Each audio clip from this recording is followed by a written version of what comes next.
And welcome back to the Maconi Setup Shop, 24 hours of Daytona here from the Virtual Sports Car Association. If you're just tuning in to what is now going to be, I believe now, part 4 of our broadcast here this afternoon. My name is Oliver Ramble alongside Sky Shrek. We'll be bringing you the action over the next hour or so before Teddy Lowendick jumps into the broadcast here before too long. Sky, welcome to hour number 14. I'm pleased to be here. That's a lot of hours. It's a lot of hours with a lot still left to go as well. 11 hours are left here on the boards this afternoon. And, well, before we get this race fully underway once again, going to give another quick shout here to the folks that keep the lights on, of course, here for this field here this afternoon. When you want to be the best, you can't settle for the rest. For anything on iRacing, there's just one name you need, Maconi. With the Maconi Setup Shop, they now provide the best of the best in setups, paint schemes, coaching, and event organization. With cars across all 4 licensed classes, they have what you need to hit the track with confidence.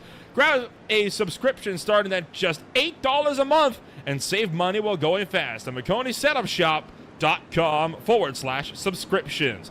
And remember, at Maconi Setup Shop, they're their setups, but your victories. I would like to note that you should go subscribe to Maconi Setup Shop because Jeff is a great guy and he got me a bunch of snacks for Christmas. So there you go. I hear fun my Christmas snacks. I hear your broadcast dinner is 30 miniature Slim Jims, followed by 2 Dr. Peppers, and I thought I read peanut butter and jelly. I just now realized it read as a jar of peanut butter. So that's... Yeah. You can never be too prepared. You're here for 4 hours. Yeah, well, you know, it's a long time. It's kind of like a whole flight. You bring snacks on a plane, I assume, right? Actually, no. I'm insane that way. That's your problem. You gotta get your snacks before you go on the plane. I just bring an MP3 player. That'll keep me happy for the next however long I'm on the flight for. There you go. You want to give us a little bit of a race recap of where we've been over the last couple hours and who's up front? Well, so far up front, it's VSR Competizione Bianco, and that, of course, comes off of a very wild accident that happened to bring out our next safety car period here the afternoon. Twin Turn SR-V by Rebecca Bornheim back up front with Ryan Serlich here on the top of the grid. And then, of course, iRacing Today Motorsports VSCA jumping Timothy Johnson up on a pole. We talked to these guys earlier on today. They've been having a pretty good run. And then Intercom Fisher Motorsports, after having problems earlier on with Ryan Steinhoff, they were going around for a spin or two. They have now found themselves back up and ready for more here as well. So a lot of racing has been absolutely stellar throughout the course of the afternoon. A lot of drivers have been showing quite a bit of gusto here and wanting to get themselves in with some good, solid racing. But I'll tell you what, it has been a ride, and there was that absolutely massive multi-way GTP crash coming down into the West Horseshoe here, right? You had one car that was multiple laps down, run into the back and clean out the top 2 of your GTP category, which is why we now see Sergio Lazer up at the front on a complete shakeup of the order so far. Our next set of wave buys going through now. It's always rough to crash in an Enduro, but when you make it the full 12 hours in, you're into the night, you're thinking you've just got to have a quiet run, and then you get blown up in hour 13. That might be one of the worst feelings you can have on iRacing. Yes, sir. One of the worst feelings indeed, as well, the pack going to get sorted here before too long. Sergio Lazer still leading the way.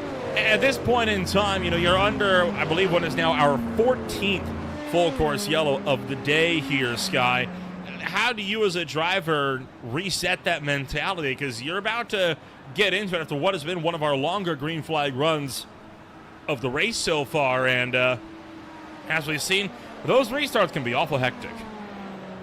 You kind of need to be locked in. It can be so easy to lose focus as one of these races goes on, especially when you've just had a long run under caution. You haven't really been sticking with it. Your mind might be wandering elsewhere. You pull the phone out of your pocket, do some texting. But when that green flag flies again, you've got to just put all of that out of your mind and make sure you're back going, or else we are going to see another yellow pretty quickly. Well, the field cutting their way on through. And several drivers are going to be working their way on. They're going to work their way on through the field, and you see those wave-bys going through now. And the wave-bys so far have not been so much of an issue like what we saw in the Roar before the 24 earlier on. And after this wave-by goes by, from there we will be able to get the class sort, and we'll be able to fight our way through from here. So 11 hours still on the cards, and right now, current in-sim time, 2:51 a.m. Sunrise not anticipated for about another 4.5 hours here. 7:19 a.m. is when we can anticipate to see that sun cresting back over the horizon. That is around when the headlights will turn off. Same with the stadium lights. So sunrise, not for a good long while yet. And if you're some of the fans of the stands, I'm sure that they're starting to feel it now. They've been here since about 1 p.m.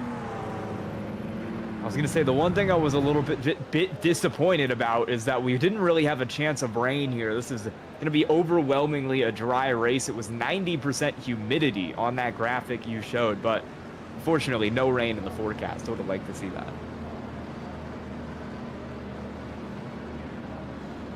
Well, that forecast so far, 18 kilometers an hour of wind up to the north, 20 degrees Celsius in the air, and on the racetrack, humidity has actually gone down just a little bit here.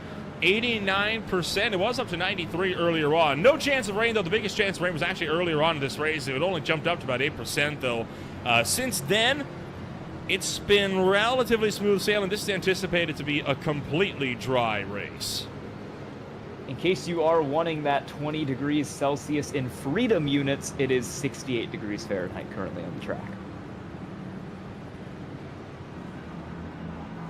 All of that as this field continues to pace around here at Daytona. Now, obviously, Scott, you and I are no strangers to safety cars. We've both seen them before in FTR, particularly when you and I were working together at the Circuit Gilles Villeneuve over in Montreal.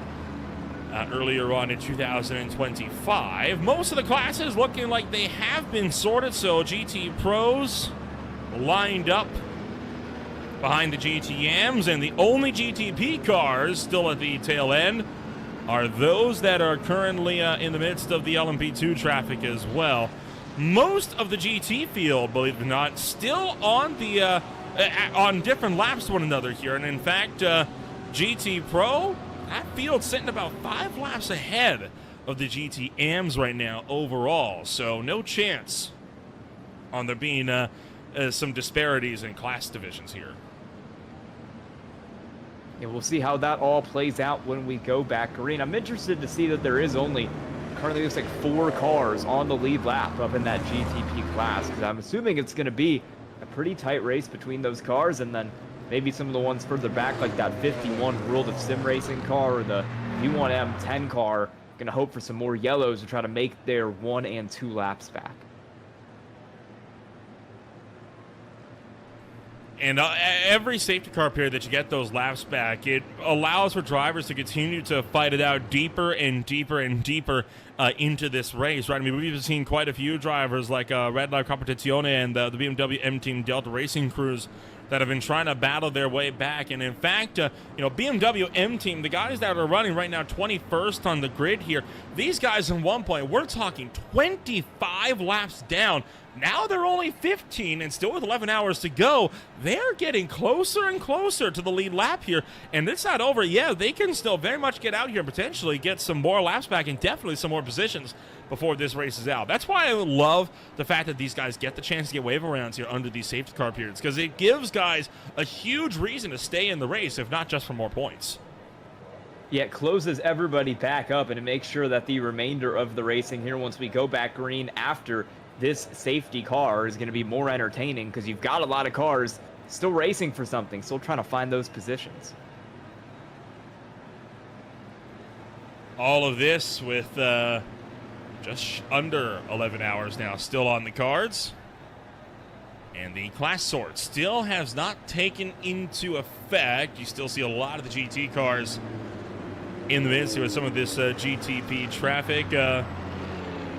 Sky, we were talking a little bit about dinner just a little while ago. We were talking early in the race as well about what drivers have for an early breakfast. For some drivers, they're going to be waking up pretty early in the morning. If you had to wake up, and we're talking like 4 a.m. to run the last few hours of this race, what'd you be eating for breakfast to get some gas into your tank as well? I actually did this with, it was the Jimmy Broadbent charity 24-hour race. I signed myself up to run I believe it was the 3 a.m. to 5:30 a.m. section for my own team, and let me tell you, I had about 3 Lunchables in my fridge that I was plowing through. Ooh, Lunchables. What kind? I can't remember. It was a couple years ago, but I'm a big fan of the nachos, so it was probably one of those. Oh, fair enough. I'm a bologna stackables or a pepperoni pizza guy myself. Can't I think the beat nachos are good. The pizza is good, too. I like the pizza. The pizzas are good. The pizzas are surprisingly good at that. I haven't had one in a while. Maybe I should get one. And now we're talking. It'll be too late, unfortunately, for me, because I'm going to be producing this thing until it's about midnight local time. Yeah, have fun with that. Yeah, I'm not going to be able to do that. All the stores going to be closed. But I got a frozen pizza in the fridge for me waiting at least. So I get to have that when I'm done eating here this afternoon. Now you see GTP cars making their way, so the glass sword is now in effect, which means, of course, the green flag is not too far away. We should get this race back going here before too much longer. It is GTPs to the front, followed by LMP2s, followed by GT Pros, and then, of course, GTMs. I think we're going to be here till about the same time tonight, but I'm in a different time zone, so I will be here until 2 a.m., which is going to be fun. Ooh. I've always advocated for a race where the commentators do 24 hours as well. Yeah. Like one set of commentators. That sounds like sore throats. If you ever want to pay me to do it, I will.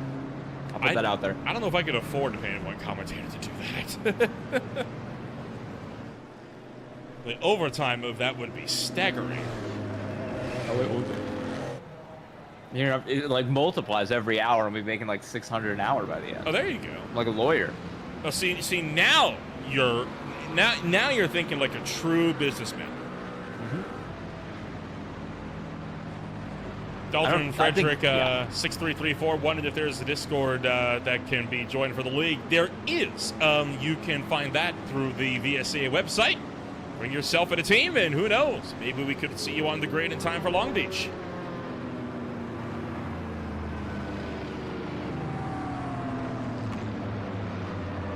Still doing another lap here under the full course yellow, but it looks like cars are still trying to get together. The LMP2s are starting to catch the line. A couple different classes all pulling in, so hopefully it won't be too much longer before we get some racing back here. Not uncommon for these yellow flags to take upwards of 15 minutes here. We saw a good number of them, a couple of them over half an hour during the roar before the 24. Of course, remember, restart rules dictate that if there is a safety car within 15 minutes of the race going green, it will be a quick one, which means we eliminate a few of the steps to get back to racing faster. The caveat to that, you can't have 2 quickie safety cars back to back. So that is why we see this one being a little bit longer. It was past 15 minutes, obviously, from the last time we had one, but it's not uncommon that we see a quickie yellow coming out pretty early after the initial safety car that slowed us down. Cautions, break cautions have been a huge theme throughout the race today. Well, I think we're going to hope for some green flag racing here over the next, I would say, approximately 3 hours and 43 minutes, because that is when I am on the call. And let me tell you, I think this is going to be some great racing once it does get back going. You reckon we go green for 3 hours and 4? We haven't been able to do that yet. I'm manifesting it. I'm bringing You're it. manifesting it. You're manifesting it. Interesting. 3 hours, 43 minutes green. Put it in the books. Well, that timer is going to start now. Green flag is back in the air. You heard it here first. If we make it to about 7 hours and 5 minutes, then Sky Shrek's wish has come true. Green flag is out. Sergio Lazare for VSR Competition taking off down in towards turn number 1. And this is where the big story is going to be here this afternoon. Do we see any big pileups here into the opening quarter? So far, the GTPs on approach are clean and green. Everyone in GTP makes it through pretty good. You've got the LMP2s who are going to start working their way down into the corner. A couple cars off the track there. 14 Racing Team Blue went wide. He's going to lose about 3 or 4 positions there, but will stay on the track. And then you got, of course, your GT Pro and Amfields working their way through as well. A little bit of side-by-side action deeper in the pack. And in fact, here, the fight for a big spot here. This is for the lead in GTM. It's Wastegate Racing leading the way ahead of second and third place on the order. They're all able to gather things up. And a solid drive so far throughout the field. Southway's also under fire in their LMP2 categories. They approach turn 6. And you've got some cars trying to dice their way through some slower traffic. The No Limit Sim Racing Academy, number 2, struggling to get around some GT cars right now in that GTP. It's not going very well for the driver of the 2. He's now back under threat for the 57. That could get scary there in a little bit for that car. Screaming down the Daytona super stretch and into the Le Mans chicane on the back straightaway.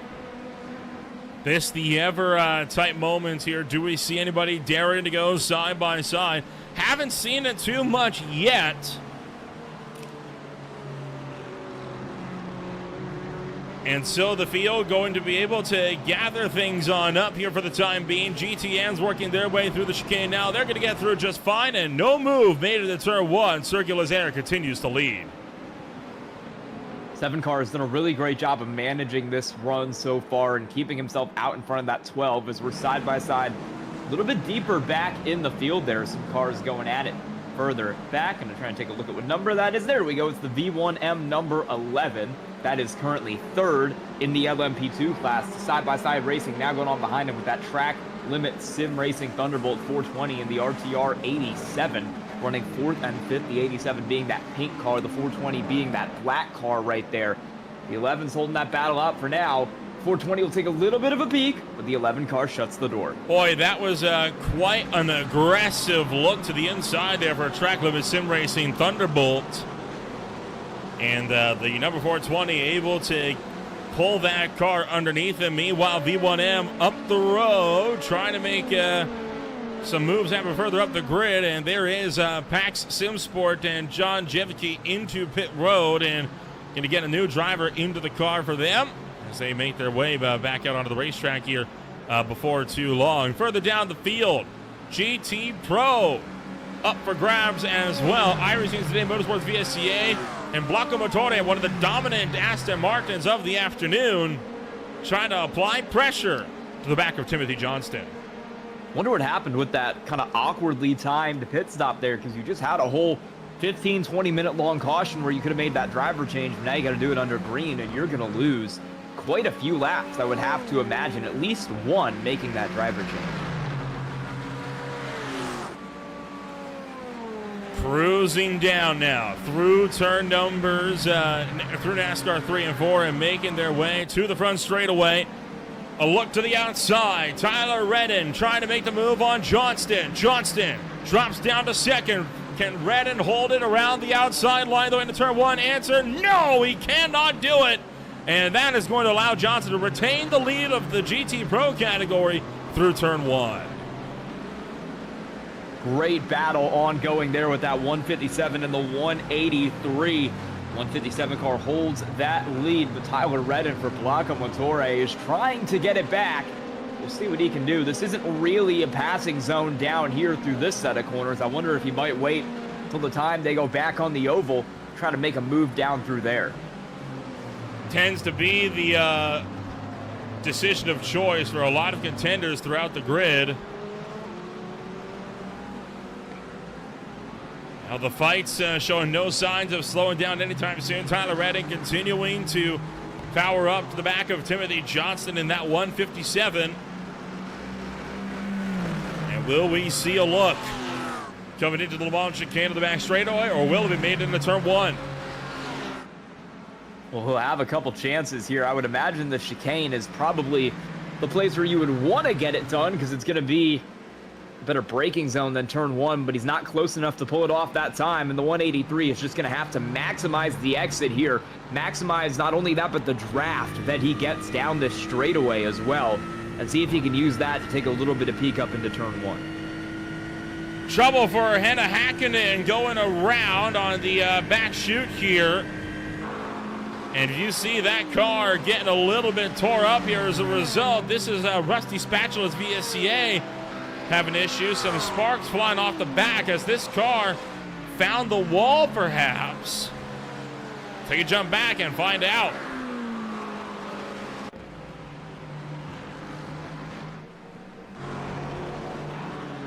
Too much curb on the exit. Loops the McLaren. Whoa, boy. That looks like a hardware failure to me, if I'm being honest, for a brief second. That was close. Battle for the lead still going again in GTP. Tyler Redden had a move on the inside there down into turn 3, but he couldn't make it stick. Timothy Johnston held that spot, and he will hang on to that lead as Redden is all over this racetrack, trying to find a line that will get him the run he needs to actually clear that iRacing Today Motorsports car. And troubles for Red Lab Competizione here. A lot of damage once again to the 554. They've got a black flag as well as a meatball flag. So whatever damage they have here could very well be terminal. And this is what happened coming on down into the Le Mans chicane. Oh, too much curve on the way in. Look out. Oh, and he clips the edge of the tires. That rebounded him with a violent pirouette into the secondary wall there as well. Yeah, that is what we consider not good. Suboptimal, to put it mildly. And that is going to bring Daniel Perez Santiago, a driver that has already been mired in incidents throughout the course of the day, back down and into the box. Well, they're side by side for third in LMP2. Oh, man, near door-to-door contact between the pair. And they're side by side behind him as well. So even if one car gets clear, this battle isn't going to end. Near contact back there with these cars who have been going at it basically all night long. It's that 87 RTR car. Nearly made that hit, and now Lucas Hankey is on the bumper of that car. Looks like to be a lap down, but he's not racing like it as he's trying to clear all 3 of these cars up in front of him.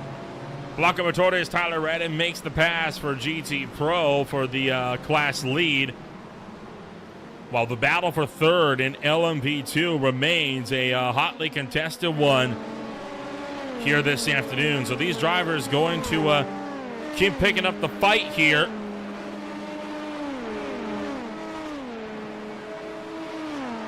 No look can be made this time by into the backstretch chicane, but we could very well see one coming back down to the turn 1. These drivers have been doing battle for a long time now. And if you're the 420 of Gregory Meismer up here, you just want to get away. You do not want to be in this battle. Because the more time you spend fighting with these cars, the slower it's going to make you and the less you're going to be able to pursue. Babcock and Soralik up there, 2 leaders in class. Yes, sir. The fight's going to keep up on the brutal pace that we have seen so far here this afternoon. It has been a tall order for several drivers here in this deal, as Kyle Allen for V1M and Afonso Reyes for Rick Team Racing.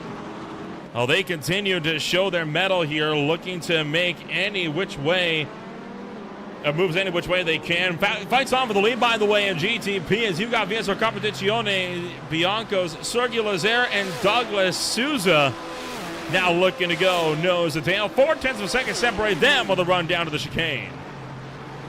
There's runs going in every class. GTP's got that battle for the lead. The 2 GTP cars, or the GT Pro cars, who have been going at it for a while now, have not been able to get away from each other. And then you've got the GT AM class as well with Gralti and De La Ringa. Those 2 cars are only about 0.6 of a second back.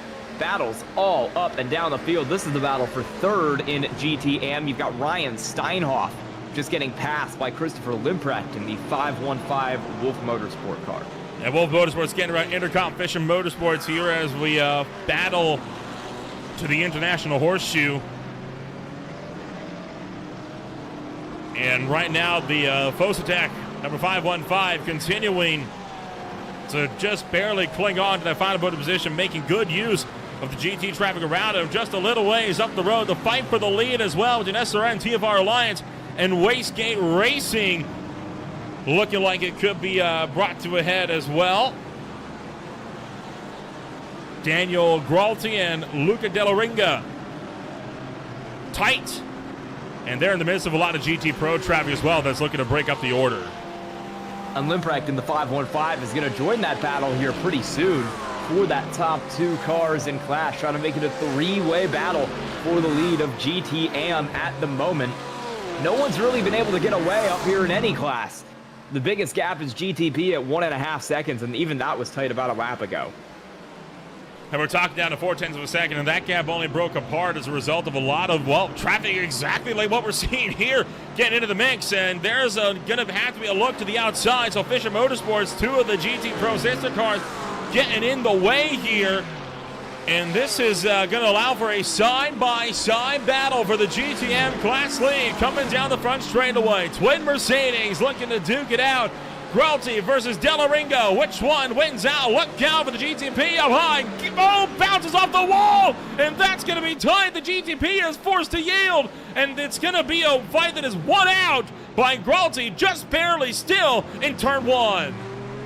Now he's shoved on the outside of that GTP car, so this is very, very far from over as Della Ringa continues in pursuit. He'll have the inside here into this corner. You've got Limprecht right behind this battle as well, but he's kind of trapped in by some of these cars who are trying to lap this whole group. He's not able to get away, and now you've got a lot of cars and not a lot of space. Some trying to lap, some trying to battle.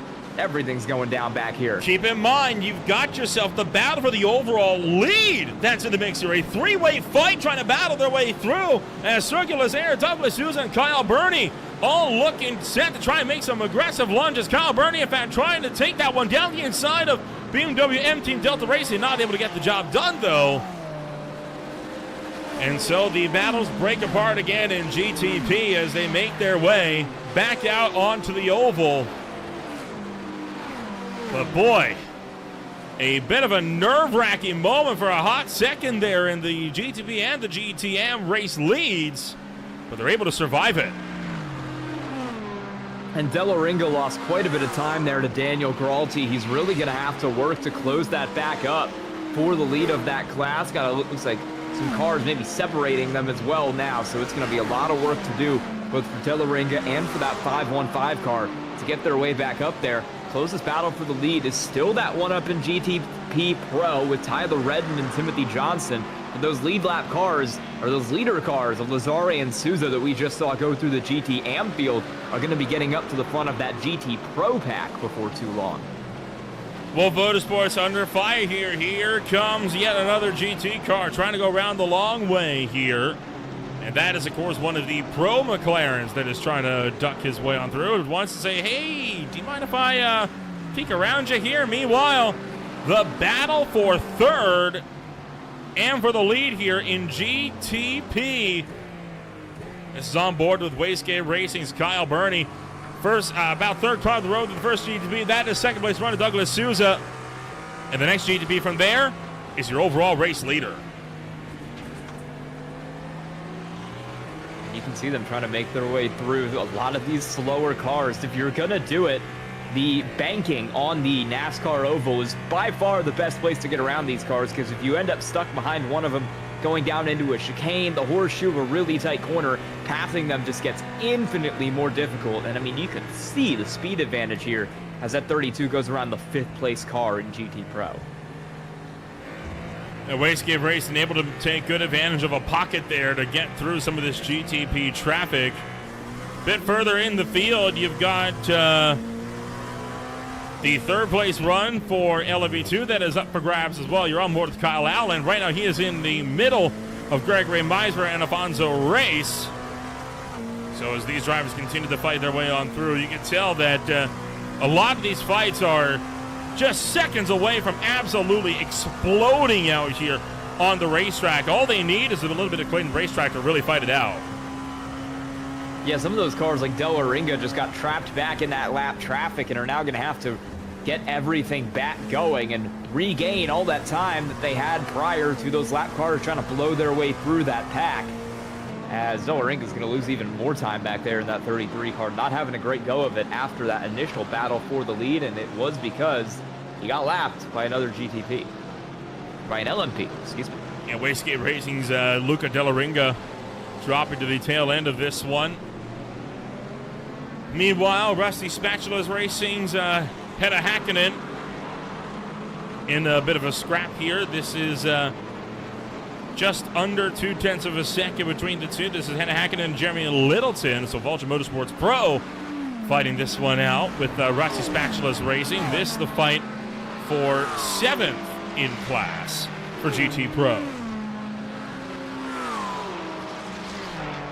This one has been slowly getting closer, just like a couple of battles in GTP Pro.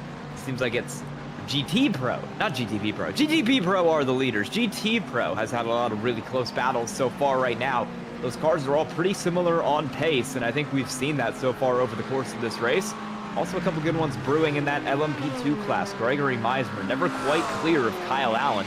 That car's got another right behind him as well. Battle still going all over the field as we aren't too far from that last restart.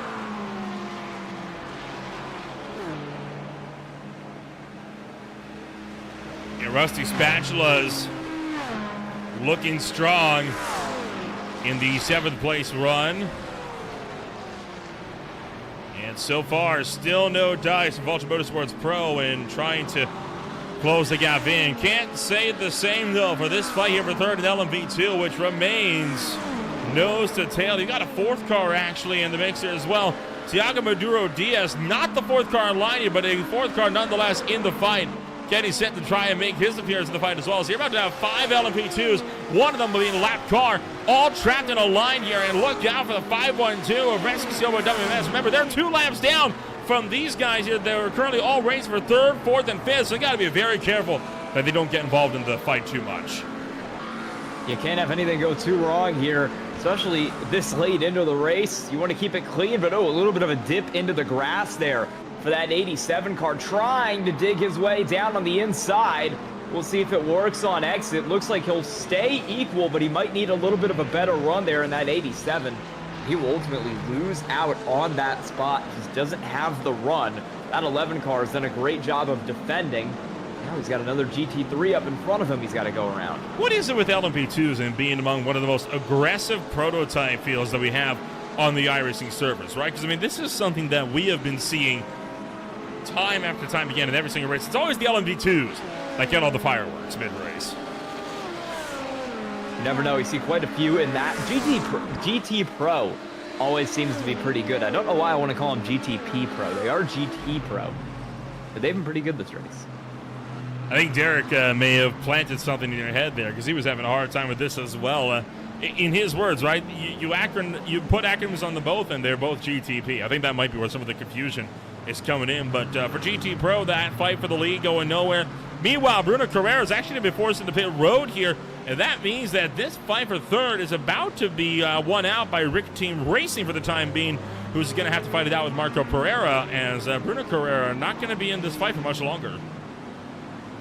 Has the penalty there, and that is going to hurt him in that 4th position. He's going to have to make a pit stop, and he will surely shoot down the order when he does that.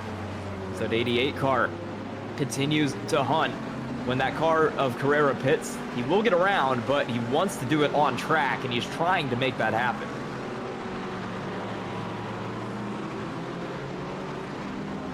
Jose Barbosa in the number 88.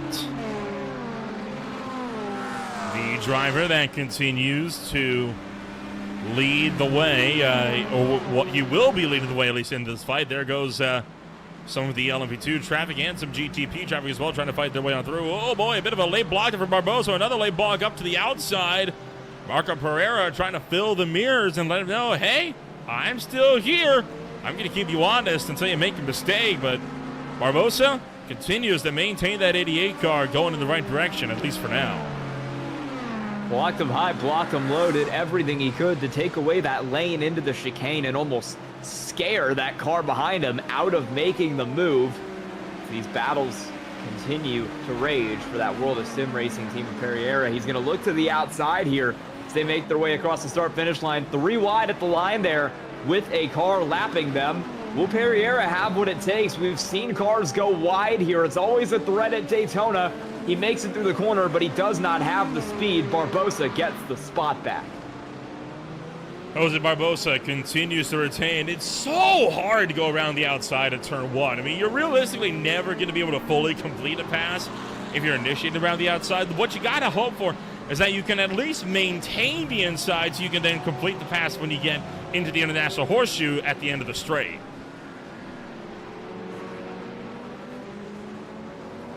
Yeah, there's not a lot of passing zones really here at Daytona that we see. Obviously, the International Horseshoe is one. This right down here, this transition onto the oval is one. You can maybe get away with one in turn 1, and you can maybe get away with one in the chicane, but that's really all we see around here. Pereira closing on board with the helmet. As he runs down Jose Barbosa, it does the look at the inside. No, you heard him lift. So Pereira knows the risks of going side by side into the Le Mans chicane. Doesn't want to take that chance with so long still left to go in this race. So Pereira going to get set to try and make a different run at it here. Will he try for the outside again? Down the front straightaway. You bet your bottom dollar he will. Up to the outside line of the Rick Team Racing number 88. And that's the look out the window. Pulls alongside, entering turn 1. Does he retain the spot is the question now. Yes, he does. Barbosa's going to lift and give up the fight. That was purely a business decision for Pereira down the back straightaway. He realized there's still 10.5 hours left in this race, and that car right in front of him of Barbosa had shown to be willing to block down that back straightaway to try to hold the lead. Just figured he'd wait, get it done in turn 1, and that is exactly what happened. Battle for third, still ebbing and flowing in LMP2 with Gregory Meitzmer. Continuing to make whatever efforts he can, at least. Kyle Allen still retains in that 4th place position as well. And earlier on, we saw Douglas Souza attempt to run into turn 1 on Sergio Lazaire, but now Douglas Souza trying to get the run back to him. They got broken up by lap traffic there, risking getting broken up again, but for the time being, Douglas Souza getting a run going here as they make their way down into the kink. Closest that this battle has been in quite a while. We saw it at 1 second, 1.5 seconds, but finally Souza has clawed his way back to the rear of that 7 car for the overall race lead. Even though Lazaire has that fastest lap of the race, Souza is the faster car right now, and that's a really awkward space for Lazaire to catch a lap car right in front of him. This could be the chance for the 12. He gets a draft on the straightaway here. Let's see what he can do. Trying to make that run up top. The question is he going to be able to get the job done? You look on board to the tail end here of Sergio Lazaire. A look to the outside, but not a commitment into the bus stop. Souza knows the risks, not going to take a chance on that, but he runs a bit wide through the Le Mans chicane. Could that be it in the fight for at least the time being? Track limit Sim Racing Thunderbolt, by the way, down pit road. Both your 1-2 going to duck around lap traffic. And Souza not able to get close enough to challenge into 1. Nobody's got that draft here, and there are a couple lap cars up the road from Lazaire as he approaches this corner that could slow him down a little bit. And he's going to meet the bumper of one of those lap cars. It's Rich Wright in the 94 SWF GT Am car in the way of Lazaire. He's going to have to knife his way around that car, and now he's got another chain of 4 all up in front of him. And Souza is going to get really aggressive to keep this car behind Lazaire as they both navigate this lap traffic. Douglas Souza retains for the 2nd place spot. And Lazaire having to go around the long way of the lone Mustang in the field. And now that they're caught up in a bunch of this lap traffic, I don't think Souza's going to realistically be able to get a chance. I think he had an opportunity a little while ago, and he probably missed the opportunity to make a run. The only chance he would have really had is a really bold lunge around the outside. But at that point, Scott, you're not doing that in an effort to try and actually take the spot. You're doing it a bit to try and force your opponent to just back out of the fight altogether. There's going to be some more lap cars up ahead. I mean, that's going to be the case for quite a while now for Lazzare, especially as the race leader. He's always having to navigate these cars. It's just that right now he's kind of found himself right in the middle of this GT Am field as we see a couple GT Pro cars make the turn down pit road. That right there is the 71 car of SimCity Racing making a pit stop. And right coming around to the front straightaway, the battle for the lead. Souza still not close enough to get a run going on Lazzare.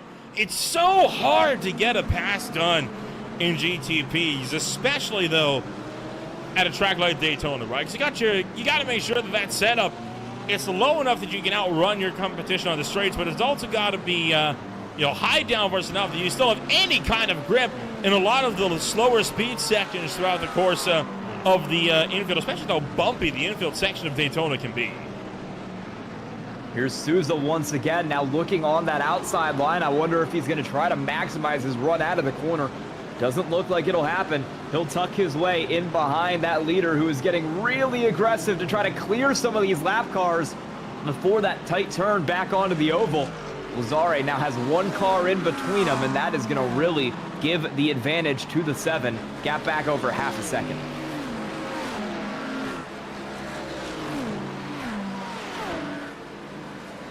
Kyle Burney, a third problem beginning to enter the fray here in this battle for the GTP lead. And we'll get back on this if it closes in much further. But right now, GT Pro has closed in again. Tyler Redden was looking to build a gap above Timothy Johnston, but well, the Aston Martins, they're about to get company again because guess what?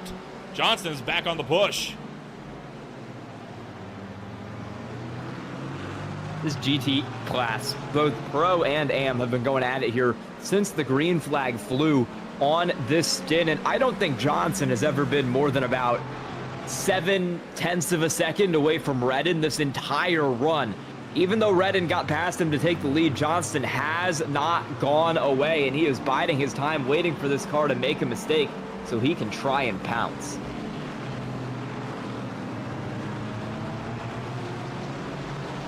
Yeah, Timothy Johnston keeps the battle going. Second place very much on the line here, as well as the lead of the race in GT Pro. Haven't talked about the GTMs too much in the last half hour or so, but they got a fight of their own that is continuing to show some developments here, as it is 4th through 7th fighting it out in GTM. Blocco Motore, Am, Intercom Fisher Motorsports, Go and Racing, and Team Frida Sports, all within about 2 seconds of each other. Souza is now back up to Lazzare right behind that car on the back straightaway. But Souza once again doesn't seem to push the issue, backs it out. He's being patient, he's biding his time. He hasn't really tried to push a move in yet. His next chance will be turn 1.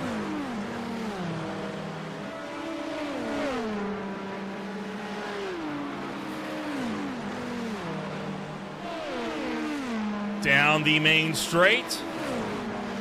And still, Douglas Souza unable to get the run that he really, really needs down the pit straight. I mean, the hybrid mode is that you can do a lot, but I feel like right now you're seeing VSR Competizione Bianco and BMW M Team Delta Racing running quite comparable setups here, clearly, because these are two teams that seem to be completely evenly matched no matter where they go on the racetrack.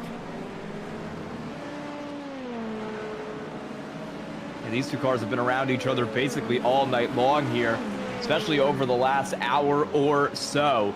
Lazzare, ooh, bit of a move there for D'Souza, and they're going to have the Perriera car in the 151 who starts to slide off the road in front of him. That was nearly a moment. Kyle Burney now joining this battle back here in the 32. We'll see if he can make any hay. Kyle Burney, Wastegate Racing, third car in the line,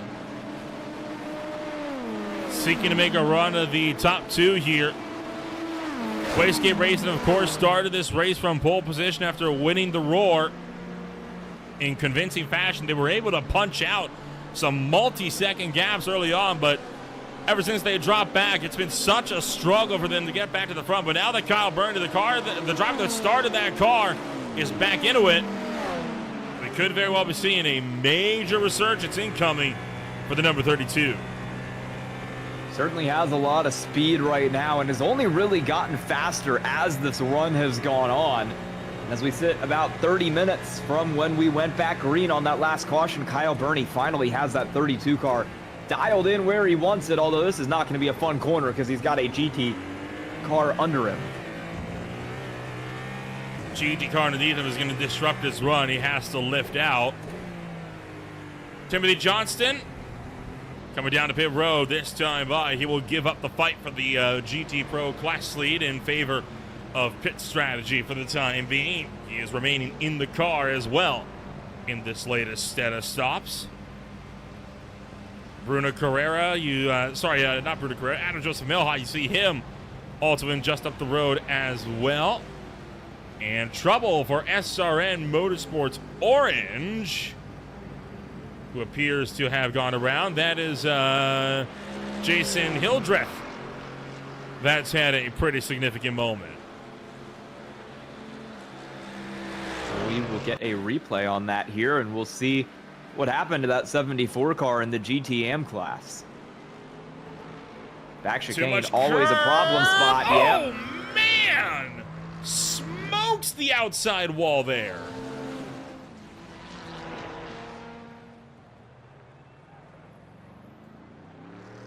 Lucky enough to get that car rolling. Take another look here. This is on board. Watch here. Too much of the anti-cut curves. Boom. Brutal lick into the wall, but here's the incredible thing about this here. Look at that car. It's unscathed. How in the world does that work? That's a hit that has taken LMP2 cars out of the running earlier in this race, and yet the screen doesn't lie. That's a clean race car. I didn't know we were allowed to build cars out of titanium. That's a new one to me. I think they're going to have to run that car through post-race tech inspection for illegal substances. You think that would be like a weight problem if you built it out of titanium? No kidding, right? I mean, they are giving weight penalties. Maybe the weight was titanium, but they just mounted it all on the grill. Who knows? Somebody somewhere is smiling down on SR Motorsports Orange's JC Hildreth here this afternoon. Yet another GTM battle picking up here. This one for 10th Superstar Racing Team and BMW M Team TSR GTM. And in fact, as that battle picks up, it's going to go away as Nate Bogues comes to pit road along with Gonzalo Light. Fresh driver to the car for Pulsar Esports Team. Driver changes starting to be made now as we head up onto just shy of midnight Eastern Standard Time for all the Americans in this race. This is when you put your European drivers in the car and just make them wake up a little earlier.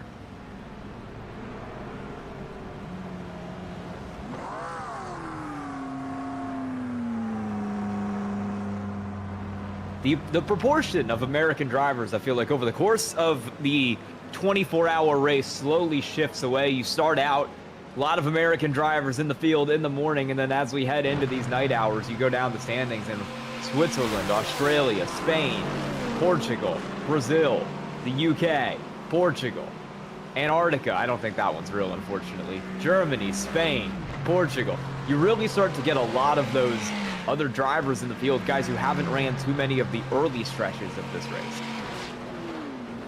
Seth Neufeld jumping into the car for the number 25 entry here. That's a driver that has had his fair share of issues so far today, but hoping for more this afternoon. You also got Connor Botting, Ryan Steinhoff, and Tane Hudson.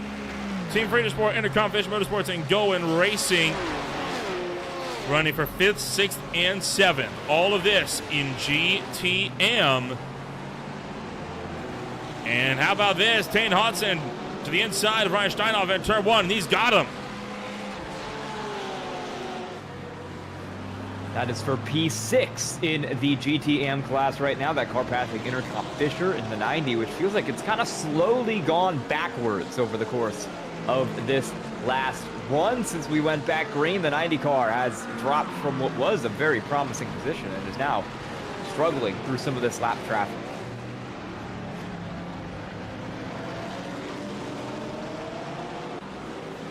Meanwhile, we got problems here.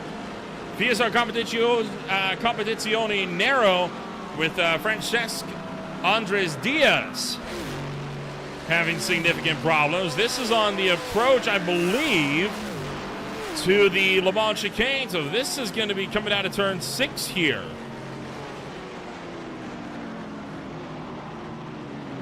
Get one more replay on what happened right there.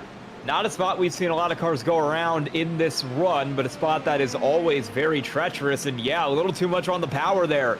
That 53 car got to hold the brakes, managed to get it off the track there. But if I was one of those cars coming by, I would have crapped myself. Oh, such a difficult corner, right? There's so much load being put on those right sides. On an off-camber corner where you're hard on the throttle, the wheels turn hard to the left, and on a corner where it's so critical to get a good run out, right? Because it leads to the the longest straight of the whole racetrack. Tough break for that to happen at that point. See some cars trying to rejoin here out of pit road right into the middle of the pack. That's always a bit sketchy when they head back down into that horseshoe with cars fresh out of the pits. Looks like everybody makes it clean out that cycle as GT Pro continues to have stops happen, continues to send some cars into the pits. GTM starting to get into the process of that as well. Lazare has brought it down into the pits in that 7 car for the Blouth. Has not pit, and as such, he is your leader in GTP.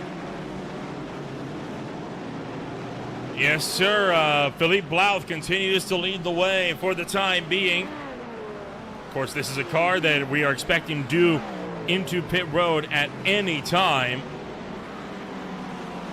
Well, there's still plenty of action to be had elsewhere here on the racetrack. Grow Racing Team Blue, Intercom Fisher Motorsports, and of course BMW M Team TSR GTM looking to fight this one out here as a fight for 5th. Still tightly congested here in GTM, but a tighter battle is for 3rd in GT Pro. This Curtis Treiber in the 57 car currently holding that spot for double stint racing as he gets lapped by that Miguel Ruiz car for Red Lab Competition. He's got Unitronic Fisher Motorsports J. Van Meppelen in the 84 racing right behind him in this battle. As they come across the line, Van Meppelen's going to try a bit of a dive up the inside there in the 84 car. Right down on that white line, he'll get clear, and he will steal 3rd in GT Pro away from Treiber. Yes, sir. A good lunge down the inside for Curtis Treiber. Travis Linscomb-Hatfield having to fight back here as well.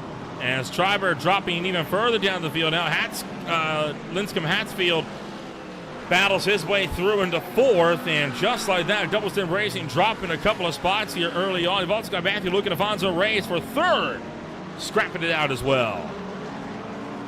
And this battle is the way it is because you've got some of those cars in that class who have come down pit road over the last few laps.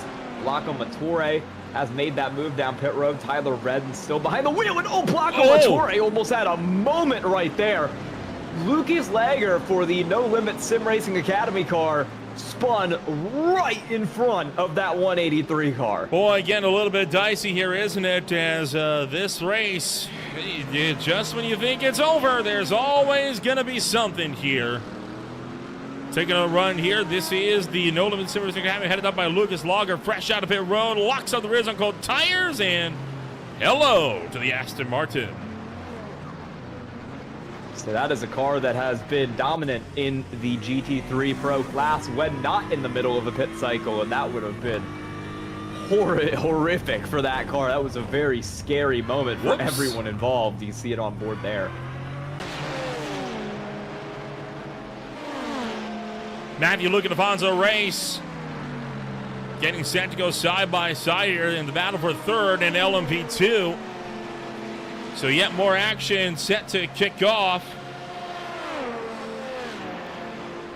That 151 World of Sim Racing car that was up front in GT Pro has come down, and Saul Sanchez Flores will get behind the wheel of that one. And here we go. Alfonso Reyes putting Matthew Luke under fire, and just like that, Luke through into the third place spot. Alfonso Reyes trying to get the cutback around the outside into the International Horseshoe. Trying to pinch him in, but not able to get the job done.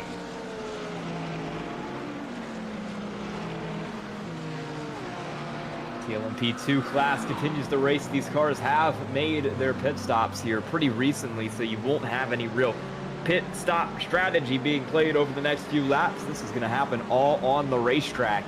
This Fury Simsport continues to hold that position over the RTR car that's been sitting about 4th or 5th since we went back green and has been fighting for it. He's been aggressive, and I know if he can get up to the bumper of that 30 car, he will fight for that position.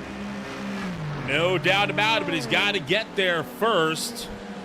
Third place is also on for the GT Pro category as Telemetry Racing's Travis Linscomb Hatsfield losing or gaining a bit of time there courtesy of some GT Pro traffic fighting his way on through. And now, could we see another offensive move here for LMP2 imminent into turn 1? Now we could. The 87 car is going to want it, but he's going to be hampered because you're not going to see any lap traffic up in front of that 30 car. That would be his best chance in that 87, but I mean, there's a lot of clean air, a lot of clean racetrack up ahead, and that's going to give him a very, very easy entry down into this corner. Problems for Intercom Fisher Motorsports here as they have got themselves a black flag as well as going off the circuit. So it looks like it's a spin that will see them pick up another drive-through penalty here this race from the GTM field. With help? No. Self-inflicted goes around. Oh, and he is going to get into that wall on the left-hand side. Seen a few drivers clobber that so far today. That is a weird spot to crash right there. You don't see that too often. You don't see it often, but yeah, sometimes they manage to find a way. Well, Sky, my time here in the commentary box is coming to a close. You've got Teddy Lowendick, and he's set to join you up here now. So I'm going to take off my commentator's headset, put on the production headset, and I'll let you guys take us through the next few hours. Yeah, welcome to the booth, Ted. We are not free of Nolan just yet. He will be here producing for us for the next 3 hours, but it will be me and Ted in the booth for you for the next 2. Well, hello, everybody, and let's watch some racing and see how the next couple of hours gets going. I'm excited to be here and been checking in throughout the day. It seems like it's been a pretty entertaining afternoon, evening, I guess. Yeah, we've been green for the last, I would say, 45 minutes or so now, as pit stops have been underway for the GT Pro and the GT-AM class for quite a bit of time. You've got a couple cars who still have not made that turn down pit road, and as such are out in front. That's the Grow Racing Team white car, that 24 that's out front, J. Van Meppelen. Also a car who I do not believe has come down pit road. Once you get a little bit further back, you get into that 6th to 7th place area back there is where you see the cars who have come down pit road. Locomotori going to be one of the cars to watch out for once this gets going back, or once this pit cycle gets all sorted out. Yeah, this is the interesting time of the race. Going back from experience, usually about these hours is when you've been up for a while. Well, this is really tight here. Been up for a while. Might be doing like your second or third stint at this point. A lot of us say, oh, we're gonna go take a nap, or we're gonna go, not think about it, but we never really can. No. It's like, I should go take a sleep, and 3 hours is gone, and now it's time to get back in the car. So, yeah, it should get pretty interesting here with maybe some sleep deprivation, the new bus stop, and all that stuff come into play together. So. Yeah, last time I did a 24-hour, I stayed up for about 22 hours. I went to bed after my stint and said I'll wake up for the final one. And my teammate got a voice call that probably sounded like it was coming from a dead man. So it really starts to get tiring as you get later and later on into this race. The battle for the lead has been kind of starting to go for a little bit here. You've got that 12 car. It's Joao Vitor Delgado behind the wheel of that one now, subbing in for the driver who was in that car previously. Both have been trying to pursue that 7, Sergi Lazare, who has been dominant up there in front of the field. Got a spinner out on the racetrack, and we will take a look back at who that was. It's 13 car, Andres Diaz, was running 5th in the GT Pro class. He's coming down in that second horseshoe, and he is just a little too quick into the corner, loops it around right there. Looks like he didn't. I don't think he hit anything though, so he just lost a little bit of time there. It's all right. Nice little battle here.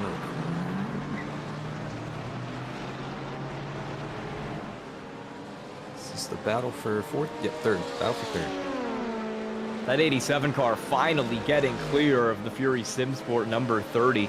And Afonso Reyes behind the wheel for the 87 right now, and he has been going at it for quite a bit. This is a very aggressive driver. The Fury Simsport car not going to let him go, and that 30 of Matthew Luke is going to go right back to the outside here. New driver in the car, Luke replacing Dylan Babcock, but the racing between these two just as good as ever. As Reyes is in the car fresh as well after that last pit stop. He'll hold the spot right now, but the draft is going to come right back behind him. Luke now up to the outside. He'll likely hold the outside here down into turn 1. No lap traffic up in front of these two cars. Luke with the run, not clear as we hit the start-finish line, but he is almost there. Not quite able to get ahead, and Reyes will have that inside line down into turn 1. Side by side, still near contact off the corner. Matthew Luke does not want to let him go. He's back on the inside into the horseshoe. Oh, if I'm their team principals, I'm like, guys, we have 10 hours left in the race. Let's just let it go. You can get it back later. Reyes now has the inside on the crossover, and he gets the spot, holds third, and Luke immediately sends it back to the outside, whips the corner, and he's into the outside wall, and that is going to be some damage for the 30 of Matthew Luke. Was a very promising battle there. It's going to end in some scratched paint and likely a pretty solid dent on a car that's been very competitive here in LMP2. Looks like he's got a little bit of left front damage there. We'll get a replay of it here. Yeah. Just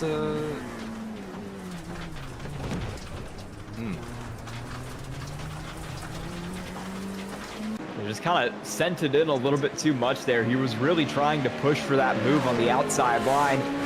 Just went a little too deep into the corner, couldn't get it turned, locked up the brakes, and it all went wrong very, very quickly for the driver of that 30 car.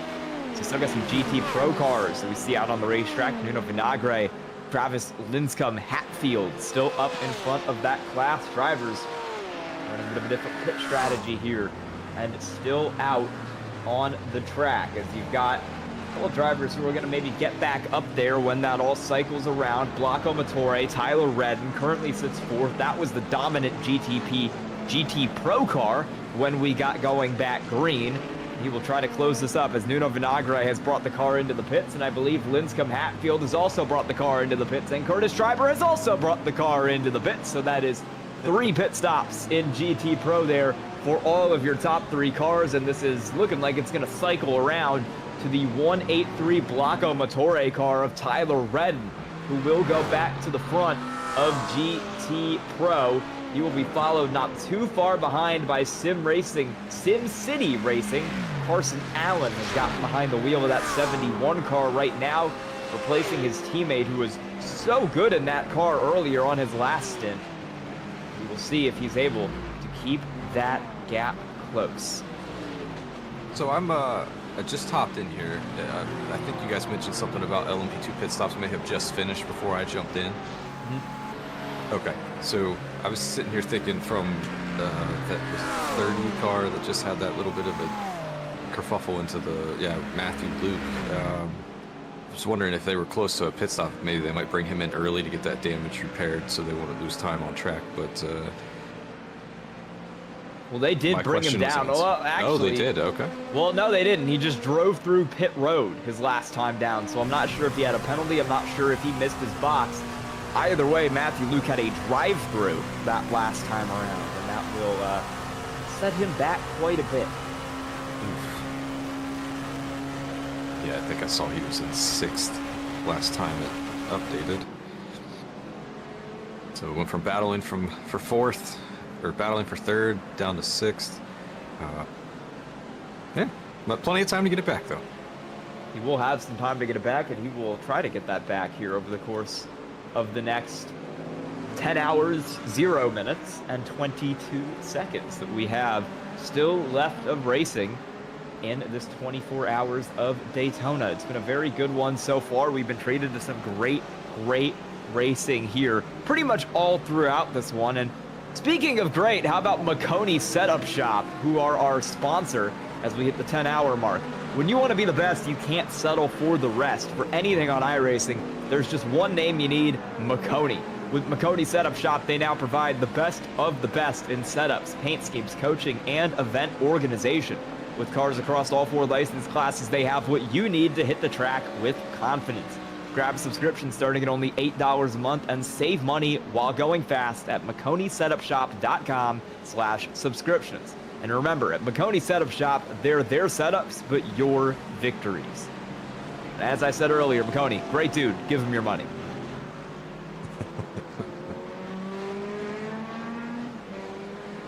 I believe I used one of their setups last year for the Firecracker 400.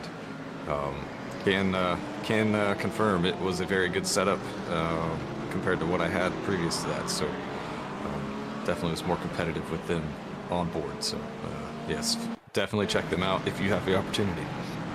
We're going to get a replay. Here's the 515 Wolf Motorsport Christopher Limprecht in that GT Am class, and he is going to turn the 84 car of Aaron Beaver in that Unitronic Fisher Motorsports car in GT Pro. Just a little contact there between those two cars. I don't think that's been the first issue for that Wolf Motorsports car over the last few laps. He had a bit of spin, I believe, earlier, if I'm not misremembering. Might be a little bit of a toss back to the old Angry Beaver show. I don't know if anybody will get that reference, but I might have just dated myself a little bit, so. I'm going to Google that show right now, and I got 20 bucks. It's older than me. It was Nickelodeon, late 90s, early 2000s. I fear 8 years older than me. Sorry. Gregory Meismer still sitting second in that LMP2 class. He's been holding that spot there for a little bit behind the wheel. That 420 car has been behind the wheel for the last hour or so in pursuit of Ryan Surlich. Currently in the 23 up front. That is the 23 twin-turn SRV by Rebecca Bornheim. Track Limit Sim Racing Thunderbolt is the 420 car. As they sit 1 and 2 in class, VSR Competición Blanco in the 7 has been the dominant force in GTP since we got back going. And for much of this race, really, Sergio Lazare has been a master behind the wheel of that one. 5 seconds in the lead now over Vitor Delgado.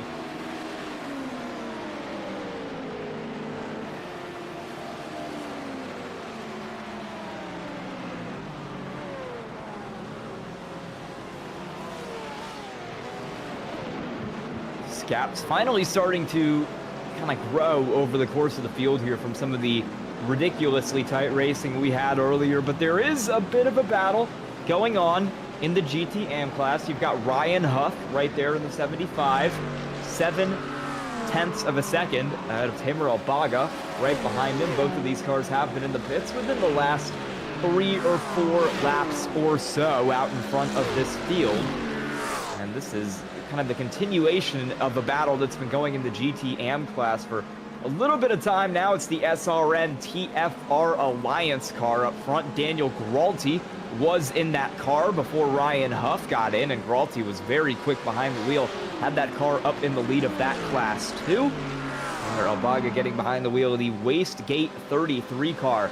That car's been in second for a while. It was Luca Della Ringa behind the wheel of that one previously. And now it's an 18-second gap between that battle and Stevie Amanatitis back there in the 283 car, currently sitting third in this class for Blocco Motore AM. Not quite as quick as the main Blocco Motore car that's out in front of GT Pro, but he's still having a pretty good run of it back there in AM.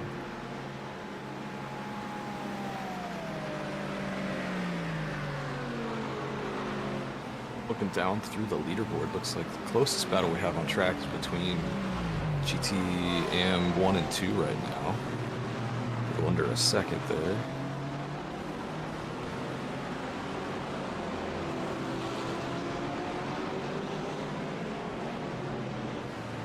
And the battle for P4 as well. The battle for P4 there is starting to close in. You've got Team Frida Sport in the 912, currently behind the wheel of that car.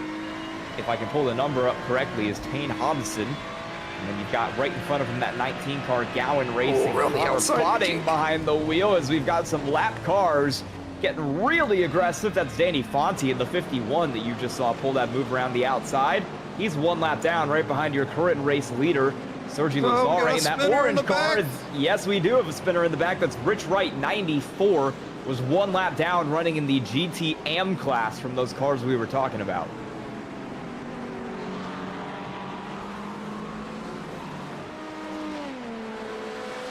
He'll get that thing back going, and he will get away pretty quickly there from the rest of the field. As that battle, who that was for fourth in class, is, almost a moment there. I got very distracted by the Red Lab Competizione car having a bit of a moment, but it saved it all nice and good. It's battle for first in GTP AM, as you've got that 33 Wastegate car around the outside of the SRN TFR Alliance. Can he make the move stick? No, the outside of turn one is not anywhere that anyone has been able to pass today, and Elbaga is no exception. He gets forced back behind Ryan Huff. He'll get a little bit aggressive here down into turn three, almost to the bumper, but not able to do it. Huff holding strong out front.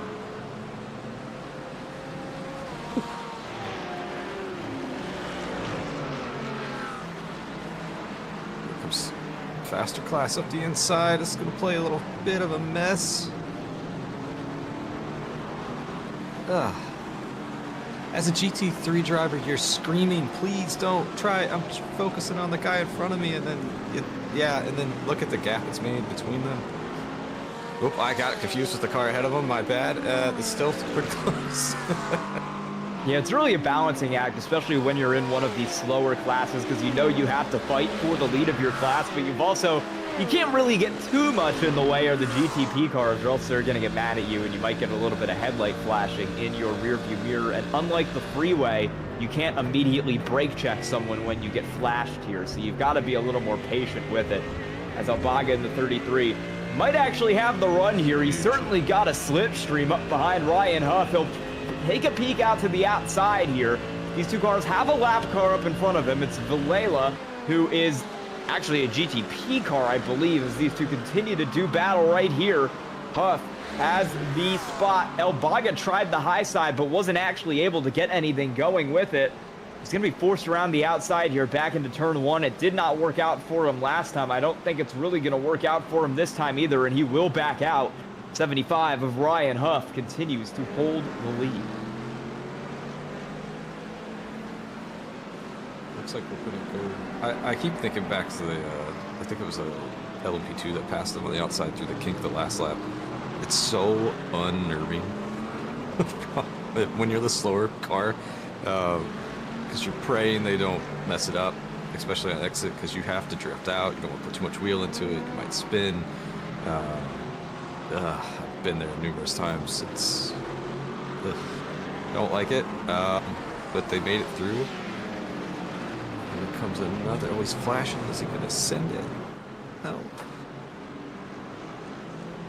Well, now these two are going to have to deal with all of those lap cars behind him. Sergi Lazare, race leader, is the one flying around him. He's still got that one lap down car of Danny Fonte right behind him in that World of Sim Racing 51. I think that thing has been a lap down all run long, and I'll tell you what, that 51 is absolutely begging for a caution so he can get that lap back. But we have gone a nice hour green here. At 75, misses the corner. Ryan Huff is going to go wide. This might give up the lead. Yes, it will. Tamer Albaga in the 33 clear for the lead of GTM after the 75. Ryan Huff just straight up missed the corner. You know, my friends have been telling me that this new chicane is not... it's not easy. Yeah. You know what? That's actually a very smart decision. Knew he messed it up. Didn't try to, you know, get back into it too early. Just took the easy way out. Car's still in one piece, able to keep moving forward. Well, now Albaga's kind of stuffed up behind multiple cars in class. You've got a couple of GT Pro cars up here as well, one of which seems to be pretty heavily damaged. Both of those drivers will make it around pretty well, but then you've got the RTR Marco Villela car up here as more pit stops underway for the LMP2 class. Randy Marino is going to get behind the wheel of the 420 car. He will be coming in relief of his teammate. It's not loading, Gregory Meismer. Okay, there's the driver swap.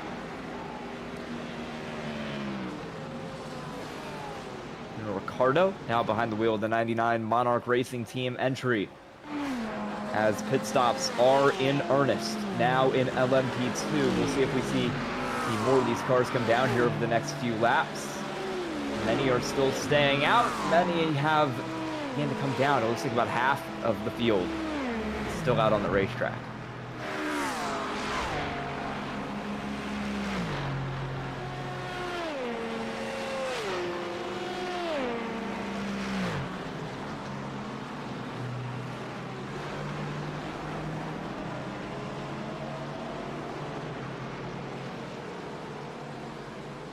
This is for 11th place in the GTAM class. You've got the 90 of Intercom Fisher Motorsports has had some problems over the course of this run.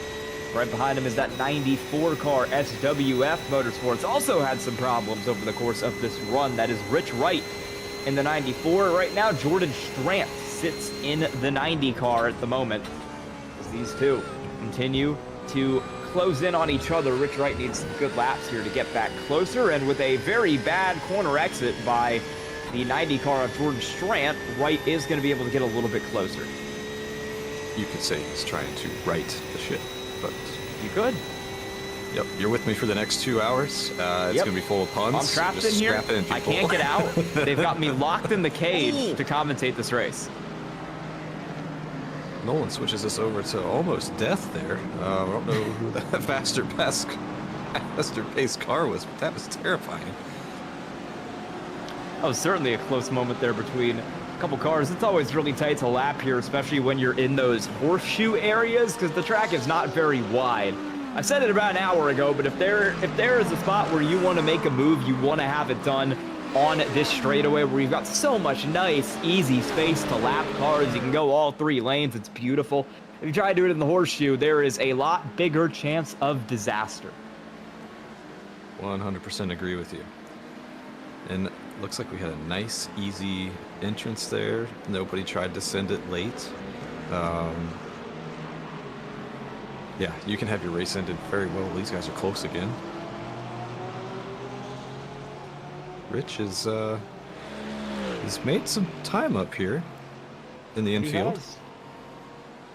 Slowly closing in on that 90 car. I think I said it earlier, but that 90 car we saw running up in the top 5 in GTAM not too long ago, and since then it has just been pure free fall for the Intercom Fisher car. Now back to 11, now under threat from Rich Wright in the 94. This would send him back to P12 if that 94 is ultimately able to make the move here. It has been a not great run for that 90. Rich Wright's been in the car for about an hour now too, but he's got some speed right now. Like I said, righting the ship from that spin he had not too long ago. I'm hoping this is the second time we've seen someone pull out a little early. Simple physics, he's taking the outside line, even with a little bit of slipstream that he had. He's not able to pull ahead because that longer distance taken, but he's going to deep on the brakes into turn 1 here. Has to back out pretty heavily. Yeah, clears it. All right, it's set up for round 3 here. They're going to keep going at it for quite a bit now. I do want to give a quick update on the lead of this class. We saw Ryan Huff below that chicane. He's not been able to get back to Tamer Elbaga. That 33 car has pulled out a 1.5 second gap, pulling away from Ryan Huff as we continue to watch the battle back here for P11. There's a couple cars closing in across this field, but this is still the closest battle on the racetrack right now for P11 in GTM. Like I said, that 94 trying to get back from that spin he had about 5 or 6 laps to go. One could say even 6 or 7 laps to go, depending on what your memory is. Right in this spot of the racetrack. You just had to say you didn't catch it the first time, so I had to do it again. I was trying to ignore it. It's gonna be It's gonna be the 2027 Daytona 24, and I will still say 6-7. And you're all gonna hate me.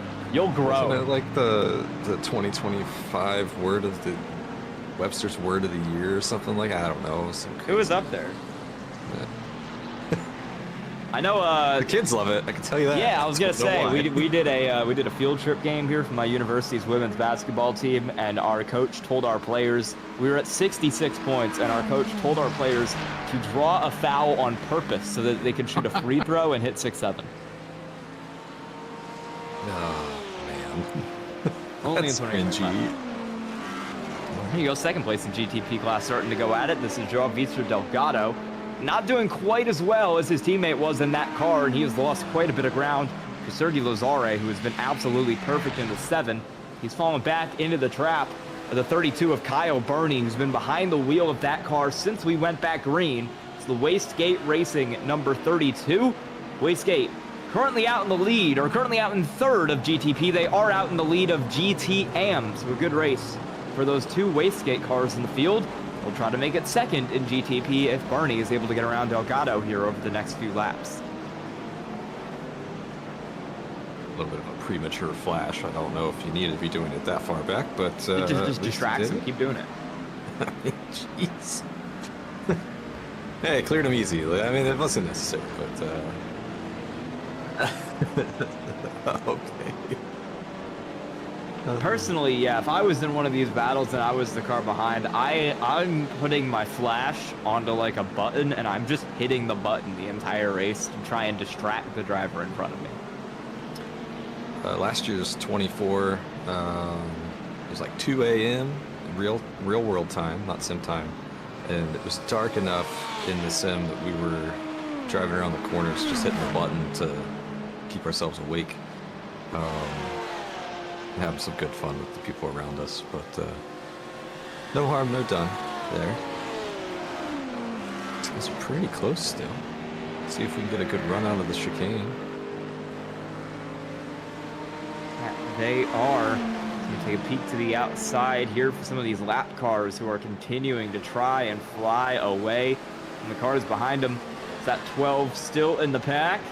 There's no real lap cars up in front of him now, so Kyle Burney, as he goes 2:03 across the start-finish line in terms of miles per hour, isn't really going to have anything to slow down Delgado in front of him. He's going to need them to catch a lap car. Owen Chen, pretty quickly, I was going to say slowly, but he's very quickly being caught, and he will be past there in the Flight Level Racing 747.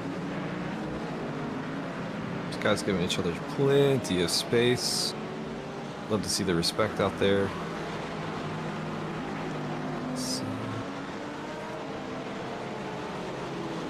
Delgado's a little bit wide here. This might be the chance for Kyle Burney. Ran a much better corner than the 12 car in front of him.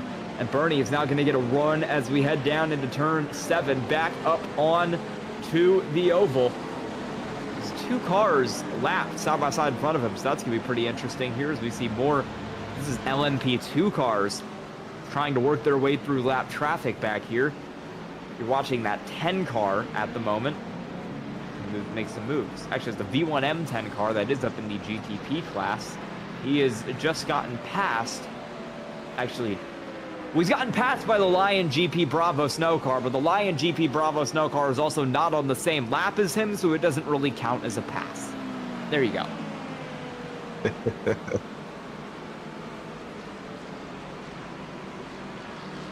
we have had a couple big incidents now that we are going to get a replay of, and we'll see. The first one, performed as Red Lab Competizione, was already about 25 laps down in the GTP class, so I'm not sure how it could get worse. We'll find out right now. Oh, no. Okay. I think he's just going to pull off the track here and tow it back to the pits, so that might... Well, it'll be the end of Miguel Ruiz's time in the car, for sure. Here's Jordan Strand side by side with Rich Wright in that battle we were watching. What's going to happen to him here? This is not going to end well. Strand is going to hit the curb and lose it. Rich Wright missed the corner too, but Rich Wright got away a lot better than Strand did, and he should be fine. That's the front. Oh, the front of that car does not look good. Tire barrier does not move like it would in the real world.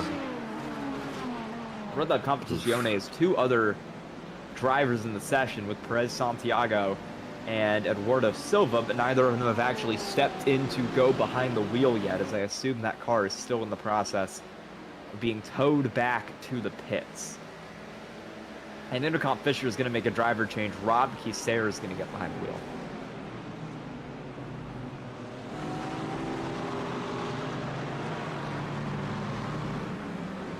This battle is 5th through 9th GT Pro. Yes, you heard that correctly. We've got 5 cars under a blanket. Yes, we do. It's going to be the 24 Nuno Vinagre Grow Racing Team white car. Led a couple laps about 30 minutes ago. We'll halfway to the pit cycle. Right out in front of Travis Linscomb Hatfield for the 2-Lemmetry car. As he was right up on the bumper of that 24. That car was also up front before that pit stop.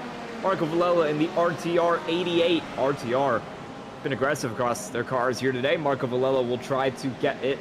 Ryan Huff is now back here as well. That is a car in GT Am. He is here for vibes and not actually in this battle. Sam Spinello in the 57 is that purple car back there. Purple and white car. And then you've got Goncalo Liete, the Epic Vans Pulsar Esports team car, bringing up the row.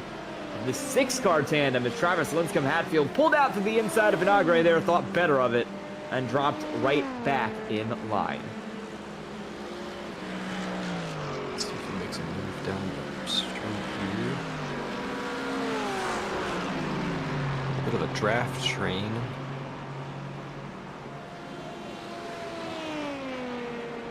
One car's bottoming out pretty good in the corner. Sparks flying off the rear as it was going through there. Just gonna look to the outside here. Windshield wiper on. Interesting. Aerodynamics, surely. We're gonna bring that thing down right in behind, and he will slot into the gap. So even though he tried something there on the outside, doesn't actually end up losing any time as a result of it. He'll stay in the battle as we're going side by side behind him. This is Spinello and Liete. Almost missed the corners. Liete, meanwhile, Linscomb Hatfield has taken the spot away from Nuno Vinagre. He's got that car up to 5th in class. 68 car was behind that 24 for a while, so it's going to feel nice for him to finally get the move. Vinagre wants it back. Can't do anything.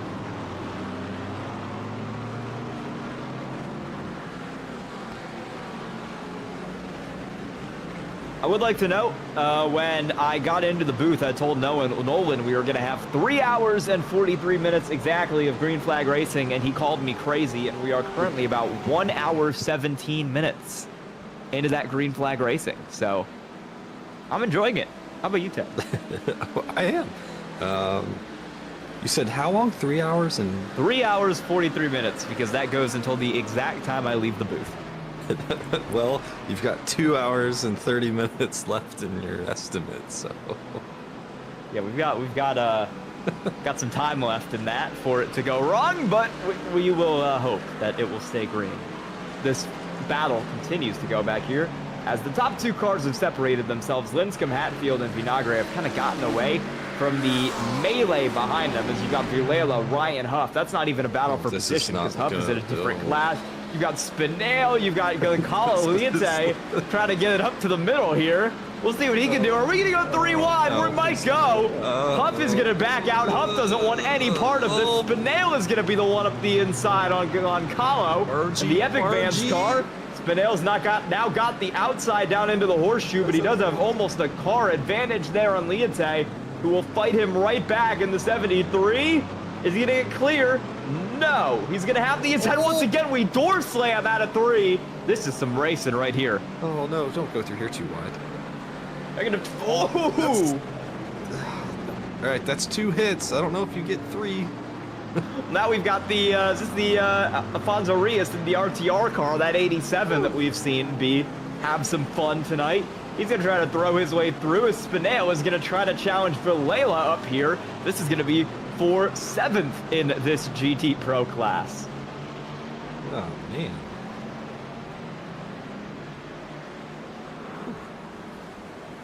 Yeah, that's pretty much my reaction. I'm about to some water.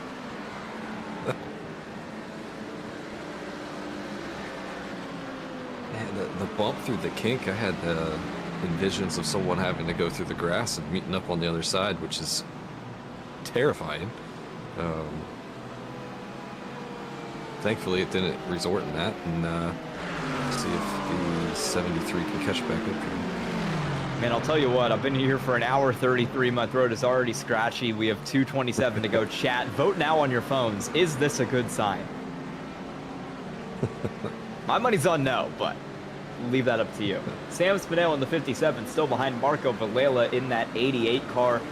He's trying to find something. He looked high, he looked low, he's still looking low. They'll go side by side into the corner. Here's Sam Spinell with a send, and he's gonna get tapped in the bumper by Villela, but he holds on to it. 57 car, clear, P7. 73. Eliente is right back into this fight as well, right behind him. Almost another shunt there from Villela to the back of Spinell. They've got a very damaged lap car up in front of him. That's Lawrence Dobro in the SRN Motorsports car. That car is lapped. It's a GTM. No fight. No, not really playing into this fight at all. Aside from the fact that he is massively slowing up Spinell, and you get almost a domino effect there of 3 cars making bumper-to-bumper contact. You gotta let Spinell by, man. This is crazy. 73 is going to get a run here. Yeah. Ooh. It would be smart to not pass before the bus stop here. If you don't need to. He's going to try to get it in the bus stop. Liete has that inside line. And I think that is just going to back out there. Villela doesn't want it, and he will back out. Liete will move up to 8th in class behind Sam Spinell, who is still stuck behind Lawrence Dobro in the 74 car, who is an additional, hold on, let me count, 2 laps down from these cars that we're watching race right now. So jump back to where I was going with that bus stop pass. If you pass somebody into the bus stop, they're just going to have the ability to get you right back into turn 1. So sometimes it might be better to just wait until you get out of the bus stop to make that pass, and then you can drive away in the infield. But how about that move? Liete finally made it around Lawrence Chabrot there. Ryan Huff still up in this battle. Ryan Huff has actually gotten around Villela. It doesn't matter for position because he has the GTM car, but he has dropped 4 seconds to El Baga, and he needs to start somewhere if he has to get back on it. So there were only a few tenths separated before he had that little issue in the bus stop, and he's lost about 4 seconds to it. As I think we are seeing potentially some pit stops up here at the front of GTP Delgado into the pits, I believe. Same with Martin Marconi up there, not to be confused with Maconi Setup Shop, our title sponsor of this race. Yep, the 12 is coming out of the pit road.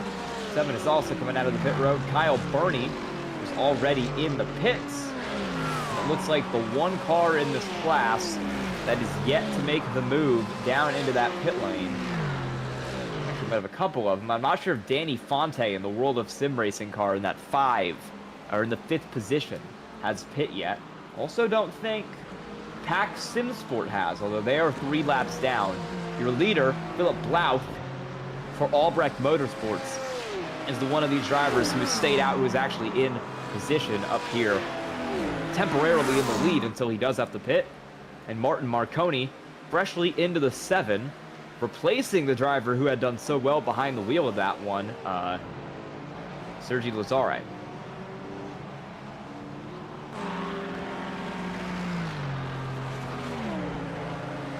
I'll tell you what, it's 3 Spaniards behind the wheel of that car, and I feel like we're not far from getting into prime hours for them, because for the last 6 hours, they have been driving the graveyard shift. I believe it's going to be 6 a.m. over there pretty soon, sun will start coming up, and hopefully they'll get their energy back here for his second win, although they might not even need it, because they have had a stranglehold on the GTP class for the last few hours. According to Google, it is 6:37 in the morning over there. 1 hour behind. Dang, I was close. The time zones are hard. Yeah, end of sentence. Time zones are hard. Well, I mean, and then the fact that we do daylight savings time over here, so No. It makes it even more confusing. What's up? I sometimes do. I have to rely on UTC for certain things, and let me tell you, I always forget when it goes back and we're suddenly on -6 instead of -7. Where it gets me is the iRacing official series schedules, because on the oval side of things, oh boy, this is getting spicy. We'll get back to that explanation. Oh, this is gonna be tight. This is gonna be okay. All right, they made it. Good Cooler move heads there. prevail. A really good move for that 57 car. That is Sam Spinell behind the wheel of that one, as he has been for a little bit now. Ahead of Nuno Vinagre in that 24, who's trying to make the move. Spinell just got around Vinagre very recently. I believe it was on that move. Khalidze. Oh, big problems. I just saw something right there. Big problems for the car that was the leader in LMP2. Rico Kallmeyer in the V1M11 was out front on pit cycle, I believe. Just came down, took a black flag penalty, and that car is going to have to come down again here. So huge problems for Rico Kallmeyer. And there's going to be another car coming in, Jesse DeShazier, with the flight level 757, also making his way down. I believe that one is scheduled. Pit stops coming in GT cars as well. You can see it starting to affect GT Pro classes. Saul Sanchez Flores in the 151 has gone to the lead with that Blanco Motore car down into the pit lane. This merge off of pit lane into traffic's always an interesting one, especially if you're on cold tires. Back to this battle here. By the way, driver change for that GT Pro leading car, Blanco Motore. It is Eric Van Fijker in the car for the next stint. Did we lose a car from this battle? I feel like we lost a car from this battle. I feel like we did, but it was probably because of pit stops. Okay, all right. Waiting for Nolan to jump in and say we've had an accident or something, but yeah, we've so got far like we 3 cars into the grandstands. Yeah, it looks like a couple of the cars who were in that battle have made the move down pit road, and that's why we're seeing it. Yeah, get a little more spaced out in that GT Pro class. Well, here's the best part. They're all going to pit, and they're all going to come back together. So Yep. give it 5 minutes, and we'll be talking about it. Marco Villela was one of the cars in that group that made the move down in that 88 car. Ooh.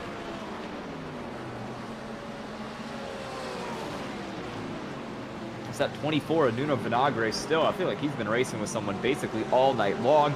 Now has that inside lane back over Sam Spinell, and he will take the spot. There's one more GT behind him, but once again, that is the AM car of Ryan Huff, who's sitting another lap down, not playing a role in this battle at all. So one of the things that iRacing did with the most recent update for the 24, I don't know if they didn't like the shenanigans that we saw in last year's 24, where basically the esport line was to go way wide in turn 1. They've added an off track now if you go outside of that white line. So you won't be seeing any of that this year, and it's interesting to see everybody staying well inside that white line now. So bit of a change from last year to this year. See, I feel like I always went outside of that white line, so I'm one of those drivers that would have a lot of problems. As Spinell is back to the outside lane here on Nuno Vinagre as they head their way down into this back stretch chicane. Vinagre holds strong once again, and Spinell has to back out.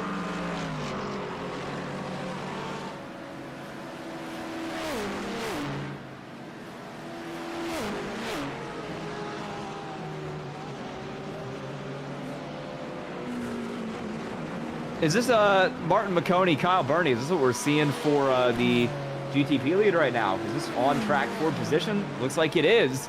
Kyle Burney is right up to the rear of that 7 car, Martin Maconi. The extra pit stop time maybe is the result of the driver change there for that VSR Competition Blanco car. Has Marconi only slightly ahead of Kyle Burney, who's been behind the wheel of that Wastegate 32 for over an hour now and is right up on the bumper. A little bit outside that white line. He has to let off, and he will lose about half a second there. That was close. Outside of turn 1 is bumpy, too, so... Yeah, it is. Yeah, you don't want to go too far out there to really upset the car. And then you get the rubber on the tires, and it's just not a good combination. And then you have to somehow go through the kink full speed and hope you'd clean the tires off by the time you got there. Looks like he's gaining back up nicely here through the infield. We'll see what he can do when he gets on onto the oval. Oh, this is going to hurt the leading car here. Yeah, a couple lap cars are going to be in the way here before too long as Kyle Burney continues his pursuit of 7 of Martin Maconi, and he'll have a slipstream here as these two swerve up and down the racetrack, putting the lap cars away. It's Burney, it's Marconi. Here we go into the backstretch chicane. Will Kyle Burney look for a move, or will he just look to bide time? He'll stay behind that 7 car for now, but as we head out onto oval turns 3 and 4, he'll have the jump to the outside. It was a bad corner for Martin Marconi, and Kyle Burney is trying to unseat the 7 car after 2 hours in the lead for the VSR Competition machine. Burney for Wastegate Racing in the 32 has the outside lane, but he's got to hold that outside lane down into turn 1, which has been a struggle all race long. 2 lap cars up in front of him. How is this going to affect this corner? It's going to cause Marconi to back out, and Kyle Burney is clear for the overall lead of the race. This is going to get tight. Okay. Let's hope the Porsche sees him. Already does. All right, Kyle's going to drive off here a little loose there on exit, but it seems like he's got it back under control. Almost contact there between second place and the Porsche behind. Oh, just out of... Okay, all right, they made it. There's another prototype coming through there on that Porsche, which I believe is our P3 and Pro, GT Pro, and it was a little sketchy there on the exit of the old kink, but they survived, so... Man, let me tell you, Kyle Burney is getting away now. 1.3 seconds from him back to Martin Marconi in the 7 car. It is free fall for him, and after so long up in front for that 7 machine, hours in the lead with the driving of his teammate Sergi Lazare. It's all gone wrong for Marconi, and it's now a 2.6 second gap. He's going to be under threat from Joao Vitor Delgado soon. In that 12 car, Delgado, not really a factor over the course of the last run. We saw him lose so much time to Marconi's predecessor in that 7 car, Lazare, but now that Marconi's in the car, that driver change has occurred. Watch out for the BMW M-Team Delta car. Vitor Delgado behind the wheel of that one with some serious speed right now, and he is hot on the tail of Marconi. Is this Martin's first stint in the car? Or do not believe it is. He did run earlier. He has. Let me get you the lap count. 90 in the car right now for VSR Competition Blanco, but that pales in comparison to his teammates. Lazare has put 170 in, Aragon 167. Okay, so maybe it's just taking him some time to get back into the flow of things. You know, take a few laps here or there. Maybe he'll get back up to the pace. It's you don't want to go out there. It's cold tires, throw the thing away. We've got 9.5 hours, a little under 9.5 hours left in the race. You know, maybe the coffee hasn't kicked in just yet. Who knows? Hey, speaking of coffee, I'm gonna crack open a Dr. Pepper. I'm getting ready for these last 2 hours. Is it a normal Dr. Pepper? We got a diet. Yeah, we got some normal Dr. Pepper going on. Christian Hill, who, if you were watching about 3 hours ago, you might recall, got very upset at me for spelling out the word doctor in Dr. Pepper. Oh no. How could you? Delgado is actually right back on it here. Delgado trying to get around Marconi. His gap is 0.15 seconds, and Delgado is right on his bumper as we head across the start-finish line to take yet another lap 428 here for Delgado as he's around the outside of Marconi, has to back out. He'll look to close it back down to the inside there and maybe try a move down into the horseshoe. That'll be the next passing zone for this car. Big send to the outside for Joao Vitor Delgado. Can he make it stick around the outside of Martin Marconi? The answer is no. Marconi will hold the lead for now, but Delgado not gone yet. He'll pull right back in behind that 7 car. And as we head down to the other side of the horseshoe, Delgado will look for P2. Oh no, he's got a great run. Is he going to send it? No, he's going to wait. Good call. 2 GT3. Oh, he's peeking up the inside here on exit. Both going to clear the 2 GT3s. Three GT3s here on the outside on oval 2. I'm not expecting a pass here into the bus stop, or the Le Mans chicane, I believe it is called.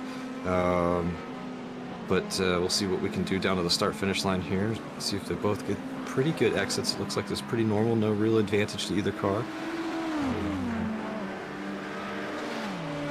Not really gaining in the slipstream like I thought he would. Yeah, I don't think we're going to see a pass into turn 1 unless it's an absolute sin from, I don't know, Miami. I'm trying to think of cities in Florida that are really far away from Daytona. I think Miami might be the farthest you can get, but someone can fact check me on that one. Oh, he's really got the turn 1 exit down. Last time through here he gained a lot through the infield. Don't know if that correlates to setup. Maybe he's running a little more downforce than the car in front. GT3 might play a little bit of a factor here into the horseshoe. Oh, GT3 picks the middle. That's an inch. Oh no. Oh, they make contact on the. All right, they're still on track. Okay, we're okay. GT3. Man, look at how much Kyle Burney is checked out from this group. 6 seconds from the 32 of Kyle Burney to the 7 of Martin Marconi. Marconi was just up there racing with him less than 10 minutes ago. I mean, this has just been a wild drive for Kyle Burney, and it's going to be a lot for that 7 car to make up once some of those other drivers do get back in the car. Maybe Burney swapping out the driver change will help him, not sure, but for now, Kyle Burney has that 32 car in great shape. It's a weekend at Bernie's. And it is Kyle Burney's, in fact. Kyle Bernie's. Not to be confused with any other Bernie that may be out there. Yeah, Kyle's put in some good lap times here. He's really checking out, getting the pace going. Now that he's not having to worry about getting around, you know, a similar car. These guys are now side by side through this. This is a tension. Just let him have it. Delgado is going to take it away there from Marconi. And we will see if Marconi ends up fighting back at all, or if Marconi continues to slip back like he has been doing over the last 5 or 6 laps here around Daytona. This is the slowest we've seen that 7 car in a while. Just something happened when Marconi got in the car, maybe not jiving with the setup, but that thing has just been in free fall for several laps now. It was a multiple second lead for that 7 car back when it had Lazare in it. Is now 6.5 seconds to Kyle Burney. He's really checking out. Battle is trying to go for second in LMP2. We've seen the 87 car, Alfonso Reyes, behind the wheel of that one for RTR, RIC Team Racing number 2.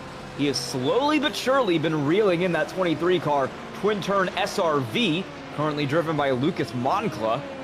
We'll see if maybe over the next 20 or 30 minutes we get a battle for the lead of LMP2, or maybe by the fact that it was not a great corner for the 23 car, the next 5 or 10 minutes, because he is right there as this 23 is getting trapped behind Cedric Gaudreau in the 18 GT Pro car. 87 had a bit of a moment in the middle of turn 1. That's why my reaction was what it was. Give it a little bit of flash of lights, like, hey, yep, coming through. Thank you. Leash of space. There we go. Oh man, the leader is just catching traffic at the worst time. 87 is really eating him up. He's brought this down from 2 seconds at the start of the lap just because of where the leader caught the traffic. Ooh, that's tight. Okay. And yeah, nope, survived. Oh, there's a car facing backwards. That is Vincent Herbier. He was running in a decent position there. Top 5 or so cars in GT Pro in the SimCity Racing 71. That car has been competitive over the last little bit of racing time. What happened there? That's going to be a big setback for that car. Oh no, just a little hard on the brakes. Pivot on the front nose. Yep. Yep. All right. That is exactly what happened. This is the worst place to spin because the cars coming into the corner can't see because of the wall, and you're just sitting there. Yeah, you can't park there. Waiting. Yeah. This is the battle for that lead in LMP2. I pointed it out last time around, but Moncla has slowed down a lot, and Reyes has closed up much faster than I think we were really anticipating him to do. That 87 car will jump to the outside, and he's going to take a big lunge down into this corner. He's got another car in front of him, so I'm not sure how well this is going to work. He's going to make it happen pretty well there. How about Alfonso Reyes in the 87? What a power move on the outside. He's leading LMP2 right now with 9 hours and 15 minutes left. My goodness. It's not often you can clip that, like, that yellow curve in the middle of that little S there at the exit of turn 1 and survive it. And Alfonso did that, and he's still alive, so, whew. Man. That was a movie there for Alfonso Reyes, and he is going to try to get clear of Lucas Moncla now for the continued lead of that LMP2 class. So we've had 2 class lead changes here in a very short amount of time. GTP been upended with the newfound dominance of Kyle Burney in the 32 for that Ferrari, absolutely cruising out here in front of the field. And Alfonso Reyes now up in the lead of LMP2. Not a very wide car selection there, but he is leading in that Dallara.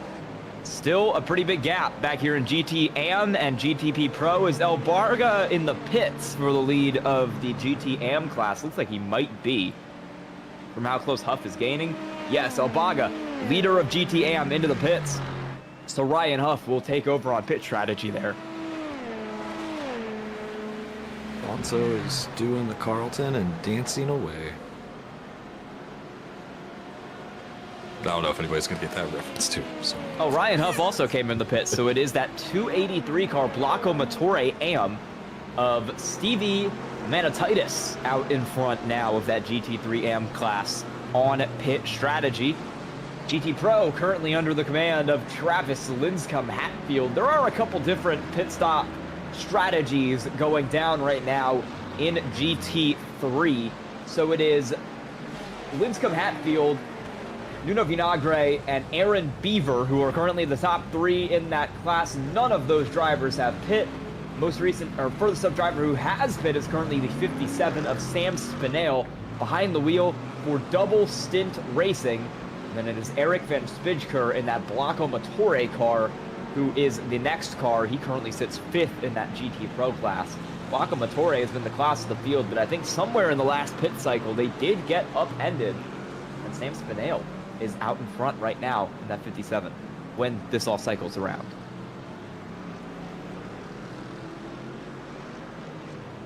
How about Tane Hobson?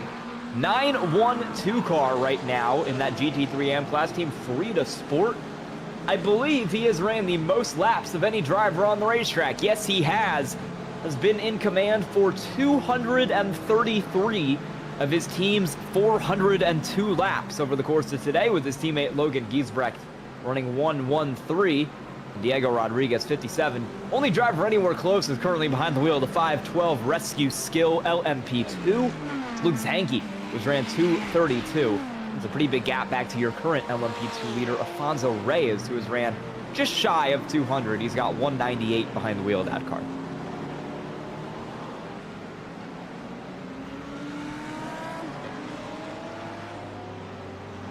at timing and scoring to just kind of get my bearings back after all these pit stops that have been made recently.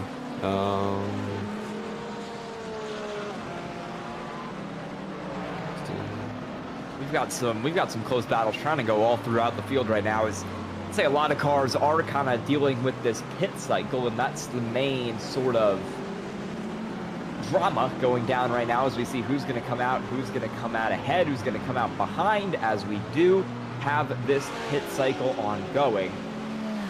87 is clearing some GT cars back here. That is Alfonso Reyes continuing to stay out in front of this field, and he is pulling away from Moncala, not as much as Kyle Burney, just kind of checked out up front in the GTP class, but he's still a decent amount ahead of Moncala, 0.6 of a second lead, although over the last lap, that 23 car has caught a bit of slipstream off of Alfonso Reyes and has massively eaten into that gap.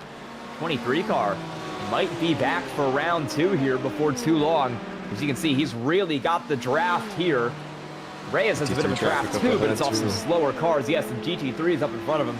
He is going to hope he can catch them now, and he's not going to have to deal with them later. That's Sam Spinell for the 57 double stint car in the pits. He came down about 6 laps or so, so maybe an issue there causing him to pit again. As that 87 car makes his way down into the corner, gets clear of those 2 lappers, and now has a bit of a buffer in between himself and Lucas Moncla, who is going to go into free fall and almost door a lap car there. Oh, Lucas is not happy. He caught them in a really bad spot. And now the GTP behind is catching them in a really bad spot. Oh, this could get feisty here into the kink. This is going to get feisty here pretty quickly. Ooh. I cannot tell you how terrifying that is as a GT3 car when someone shoots it up the inside through the kink. Oh my goodness, we've all been there. It's just, it's giving me flashbacks of every year at the 24. I have done a 24-hour race. I've done 2 of them before. One I was in a Kia Optima, and one I was in a Mazda MX-5. And what they don't tell you about doing a 24-hour race at Zolder in those cars is that it is horrifying. It is horrifying. Land of the curbs. Oh, man. Oh, that's I'll tell you what, though. We wrecked that Kia Optima about 8 times. That thing was indestructible. Never seen anything like it. You could flip that car over. We did at one point. Flipped it over. Took it to the pits, 8.5 minutes of repair, and it was driving like brand new. Heck. Korean engineering at its finest. Oh, indestructible. As we got a battle going on further back in GT Pro right now. This is that 57 double stint car. Sam Spinell fresh out of the pits, and he's got that 58 car, the 88 car right behind him. Spinell loose. I believe this is on new tires for the 57. Doesn't have the heat in him yet. And Marco Villela is right back to the inside. He'll steal that spot away. He'll take P8. Juan Figueroa Correa right behind him in the VSR Competition narrow car. That is the sister car to the 7 car that was up in the lead for a while in GTP, has now fallen back to 3rd. The GT sister car currently sits in 10th. I'm not sure if we have any other drivers in an Acura out here tonight, but that VSR Competition car is in an Acura. I believe it is the only Acura. Oh, backstory on Honda and how they chose the Acura name. They wanted to be at the top of the list when it comes to searching for a car on a website. So they picked a name that started with an A. So whenever you hit that little drop down, Acura is the first one you're going to see. I had a buddy like that. His last name starts with an A-B, and he just gets doxxed on any website he's on immediately. As we see Correa go way wide in contact. Sam Spinell into the back of Marco Villela. Correa went wide. That is Villela around, and Sam Spinell is going to get away. But seeing as how previous incidents have gone, I wouldn't be too surprised if he ends up with a bit of a penalty there for that punt.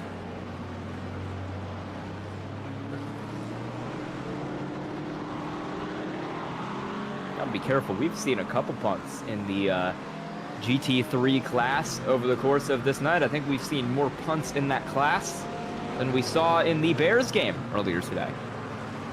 Which, by the way, I stopped watching that game at halftime. Yeah, I was calling this race, unfortunately, so I did not get to see it. I shouldn't have turned it off. Yeah. No, I live with a Bears fan. I am an Eagles fan. We are going to have a week next week, let me tell you. Oh, yeah, battle of the beast, I guess. A house divided. This my battle team, is my team didn't make the playoffs, so heartbreaking. GT Am is Ryan Huff with a penalty. GT Am was getting really tight. Ryan Huff has been slapped to the black flag. Not sure what for, but that battle was getting set to go, and all of a sudden Ryan Huff, maybe an incident limit black flag in the 75, and what looked like a promising fight has fizzled out before it could really get going there. rolling 10x penalties, I believe. So Lucas Lager just got one as well. We've seen a couple. Lucas Lager just got one as well. Intercomp Fisher, the 90 car, has just received one. I'm having trouble keeping up with all of them because there are about 3 of them that have just been issued. Well, good news. The 88 Marco Vallela just got one as well. And the 51 car of World of Sim Racing, Danny Fonte behind the wheel of that car just got one. So that was about 5 or 6 black flags in very quick succession there. I wonder if that was for the incident point limit. Well, the good news is if it Rocky is Sayre in the 90 limit, just got another. You've got resets. You've got 9 more to play with before you have to drive through the pits again. So don't use them. Yeah. Plus it could get very bad very quickly for you if you have to keep making those moves down pit road, as Ryan Huff just did. He'll go all the way back to 3rd in class. Stevie Amanatitis now 2nd in GT Am, but it's a 13.5 second gap separating him and Saganchi up front. I imagine they're getting them through the bus stop. There's not a lot of places here to get an X outside of turn 1, obviously now, but bus stop, if you cut it too early in a couple of spots, you might get a 1X there. We did just have that little collision in turn 1, though. That could have given a 4X to someone. They might have been riding on like a 6 or a 7X and it put them over the top.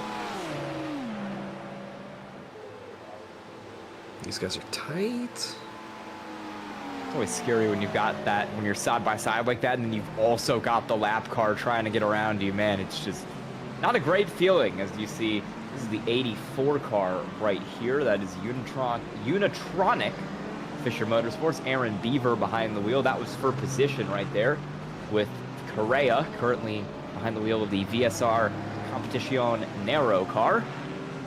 Correa has the spot for now, a little bit of a gap, and then it will be Sam Spinale in the 57 back up front. This is that space on the racetrack where we saw that wreck happen not too long ago. Some GTPs trying to get through. Thomas Martin in the V1M car making moves back here, pushing that 84 up the road. Goodness. Oh, no, not again. Okay.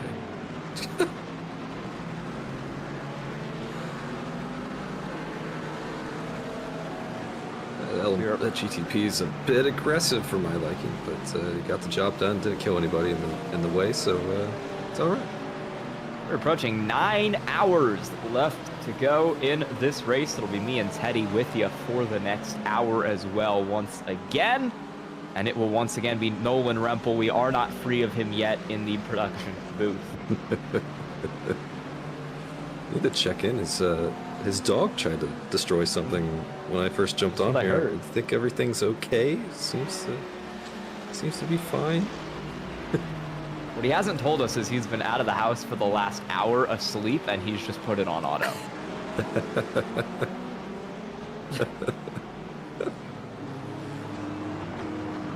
68 car. That is the Tulima Racing car, currently sitting 4th in GT Pro. Driver change pretty recently behind the wheel. That one, Marco Silva, has gone behind the wheel as part of the, I'll say, trend at this point in the race of European drivers taking over for non-European drivers, as Marco Silva from Portugal on his iRacing profile taking over from the American Travis Linscomb Hatfield, as it is morning in Portugal, and it is very much not morning here in America, as it is past 1 a.m. now where Daytona is on the East Coast. That was such a nice thing to have from a schedule standpoint. If you had someone across the pond, you could let them go to sleep. You do some evening stints. They hop on about midnight your time. It's like 8 a.m. over them for them, and yeah, everybody's happy. You don't have to change your schedule too much.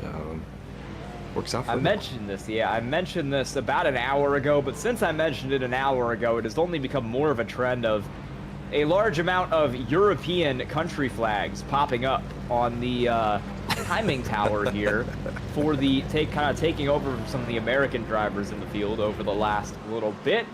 I just go down the list right now. We've got Lucas Lager from Switzerland, Marconi, Spanish, Thomas Martins, an Australian out here, Rico Kohlmeier, Germany, Correa from Spain, Pino from Portugal.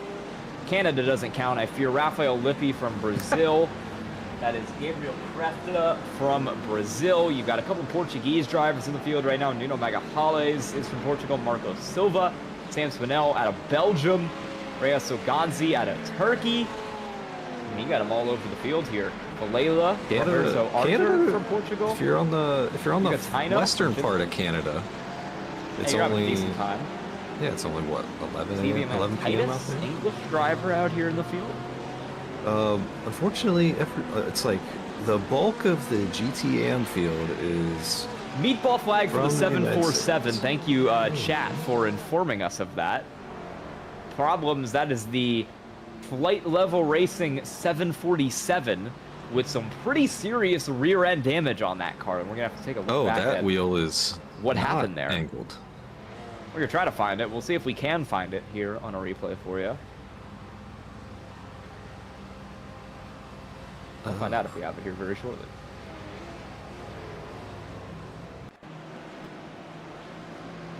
Oh no. Owen Chen behind the wheel of the car at the time. He's in the back chicane, which is not a place you want to lose it. He's clean through here. No, he isn't clean through there. Oh, big hit to the left front of that 747 car. Really smacked that whole left side into the wall, and that is a meatball and major damage. We're going to have to spend a while to get that fixed, and Jason Ketty will go behind the wheel when it is all said and done. Another German in the car. I believe this is still just a replay of Owen? Yes, this is a replay of Owen Chen. Yeah, just a little wide. Too much on the throttle. Yep. And then this is an awkward spot to be. You're looking back at the field. Like, when can I pull forward? You don't want to pull forward and then have to stop. It's just awkward. And then you limp back to the pits with your tail between your legs and hope you don't wreck it again. And now you got to debrief with the team and apologize 8,000 times. It's just rough. Really, I'm speaking from experience. So. Not ideal. Not ideal at all right now for that car. So we are under 9 hours remaining in this race, and as such, I would like to thank our sponsor once again, Maconi Setup Shop. When you want to be the best, you need Maconi Entertainment. You can't settle for the rest. For anything on iRacing, there's just one name you need, Maconi. With Maconi Setup Shop, they now provide the best of the best in setups, paint schemes, coaching, and event organization. With cars across all 4 license classes, they have what you need to hit the track with confidence. Grab a subscription starting at only $8 a month and save money while going fast at MaconiSetupShop.com/subscriptions. And remember, at Maconi Setup Shop, they're their setups, but your victories. I'll tell you what, as I was doing that ad read, I had my camera set to Jason Ketty in the pits, and every time a car with yellow headlights drove by, it lit up the grandstands all yellow, and I thought a caution was coming out. Yeah, bamboozled. Happened about 3 times there. We are going to get a replay of Tony Allison in the GTM class, the number 4 car, Superstar Racing Team Yellow Machine. What happened to him down here?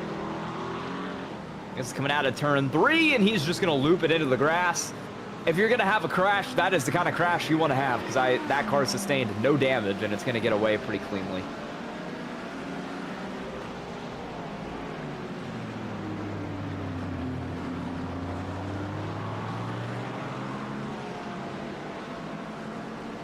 checking out Maconi's website right now. Looks like they've got all GT3s discounted for next week's 24 event. You can get all of them, looks like, for one price, so that's nice. Same with the GTPs, or you can just get, you know, bundle the GTPs and the GT3s all together. So here's the battle that's a for cool thing. here's the battle for fourth in GT Pro. This is starting to form up right now. You've got that 68 car, Marco Silva, in the telemetry racing machine. I just got that joke out of Portugal. And then the 73 Epic Vans Pulsar Esports team, Joao Pedro Teixeira behind the wheel of that one as he sits in fifth and is going to look to close in. Teixeira with a pretty decent run right here, but he'll back out. And Silva will keep that spot down into the chicane. Wonder if Teixeira will go for it into one or if he'll just try to pressure Silva into a mistake. I absolutely love the 68 team name. That is, that's just clever and funny, and yeah, I mean, that's. I read it earlier and I was like, I think that's how you pronounce it, and then I had to hear you say it before it made sense, and then I'm glad you caught it. Yeah, telemetry. As there is a big move there for Teixeira. Silva just kind of backed out, didn't want to fight too hard, and he gave Joao Pedro Teixeira the spot. That car up to fourth for Epic Vans Pulsar Esports team, that bright yellow and white machine. Pretty decent gap, though. 6 seconds separate him and Vincent Herbier in third in that class. See a battle going on for eighth in GT Pro as well. Got the 13 VSR Competition car of Correa, right ahead of the 157 of Christopher Block. I believe Correa has made this move pretty recently, as Block was in front of him not too many laps ago. But Christopher Block in the iRacing Today Motorsports car will look to get the spot back here before too long. Looking at timing and scoring, to the GTP class, Martin in P3 has fallen back to about 14 seconds now. Bernie's in the pits, I believe. Yes. Westgate coming in for a stop here. Let's see if Kyle stays in the car, if he's going to get out. Yep, he's getting out. All right. Bernie's been in there for a little while now, so not too surprised. Jason Bernie will get behind the wheel. So we've still got a Bernie in there. We just got a different one. Weekend at both Bernies, one might say.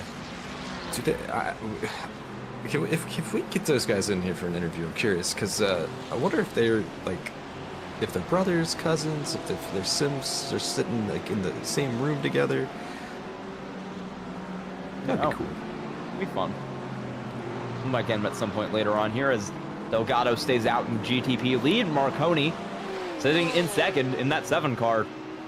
14 seconds back. That 7 car has struggled over this stint, and I think once somebody else gets in that car, they might hope for a caution to close that gap for him.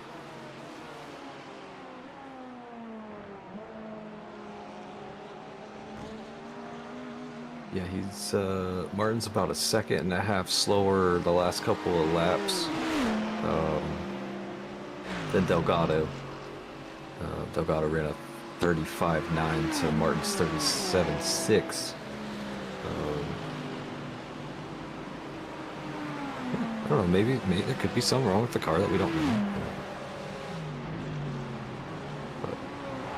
Hey, he's still rolling. He's not dead. So that's he's crashed. He's crashed. Never mind. He's just crashed. No. You jinxed him. Martin Marconi is sideways in the middle of the back chicane.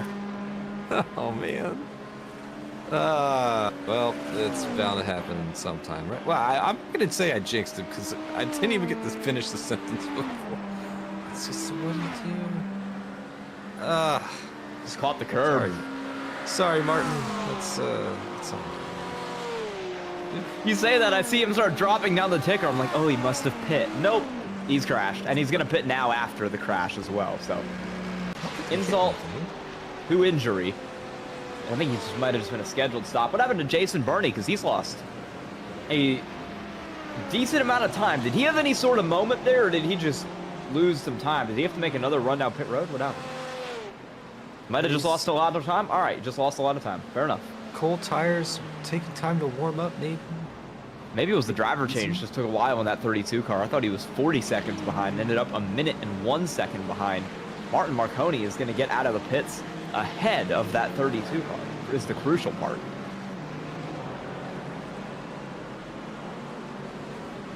Oh, it was a drive-through for Martin Marconi. Okay, so an incident .1 there. That is what triggered that. I thought that was a scheduled pit stop for the 7 car. It wasn't. It was a black flag, and that's how he got out ahead of Bernie.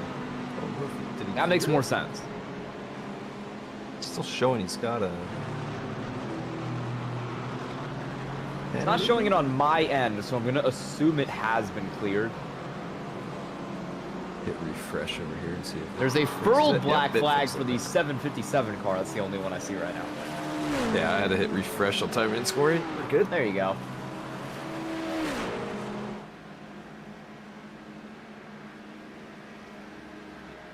We are at 12:18 p.m. in Central Time, the real time Something going on with Campos? Pretty big gaps in the field. I'll check on that for you, as we have some pretty big gaps going throughout the field. Oh, Yeah, okay. that car is totaled for Daniel Campos. Oh, is he just in the pits? Okay. It was a all scheduled right. pit stop. Okay. Does that car look damaged, or is that just the weird angle? That's just the weird angle. 10-4. I saw It's that just a car BMW crumple, the way it and I looks. thought it looked broken. Okay, good to know. This is I'm a GT3 driver. I don't drive the GTPs. That car was at a very weird angle, and I thought it was broken. That is my bad. Not total. Everyone, please point and laugh at Nolan Rempel for spelling total wrong. Yep, add an extra L there. Total lead laps. We'll make it work. Yeah, I just saw the big hole in the nose and went, whoa. Yeah, I don't know what the BMW design team was thinking with the massive snout they decided to go with for the version of their cars, but they did. So, the only thing I like about it is the fact that they put LEDs inside that big orifice, we'll call it. And, yeah, that's about the only thing I can say I like about it. Other than that, it sounds weird and it looks fun. But Campos has made it out in front of Jason Burney, but not by a very large margin. It seems like the gap right now is about 0.7 of a second separating Burney and Campos at the present moment. Danny Fonte in the 51 is right behind this group, but he has not pit yet, which is the issue. The V1M of Rico Kohlmeyer will bring it into the pits. And Fonte has been so quick, this car would be a contender for the lead if it wasn't for the fact that we have not had a caution in 2 hours, and he's been trapped a lap down.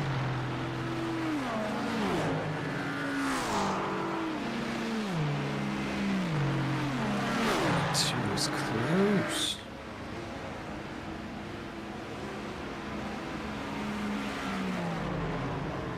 The 1 car of Fonte gets clear there of Jason Burney for P2. Once again, that car is in a very weird situation because it has not pit yet.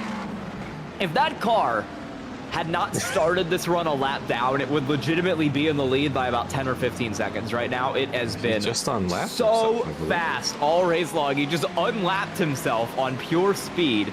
He does have to pit again here, but he will still likely come out on the lead lap after all of this, as we've got some drama with the lap cars there. Fonte is absolutely torching Campos and Burney right now, and he hasn't pit in about 25 laps.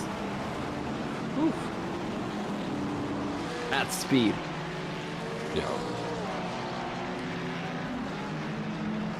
Made his way through the GT3s there, and yeah. I mean, he's out there making laps. Just that's all he can do until a caution comes out, or if if they've got 9 hours. I mean, what's the math on that? 15. Make up 15 seconds every hour, and we'll catch back up. So. Maybe. Who knows? Bernie, that little shot right there, he made up about 3. So. I think he's on his way.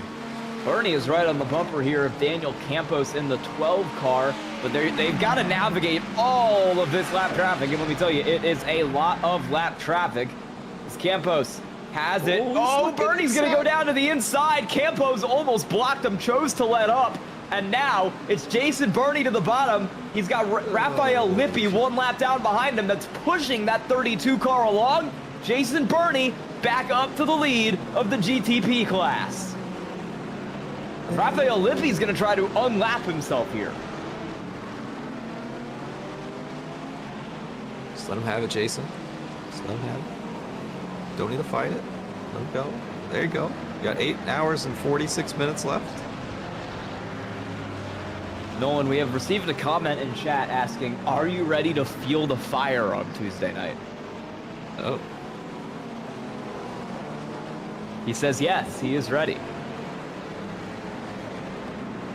He's ready to feel the fire.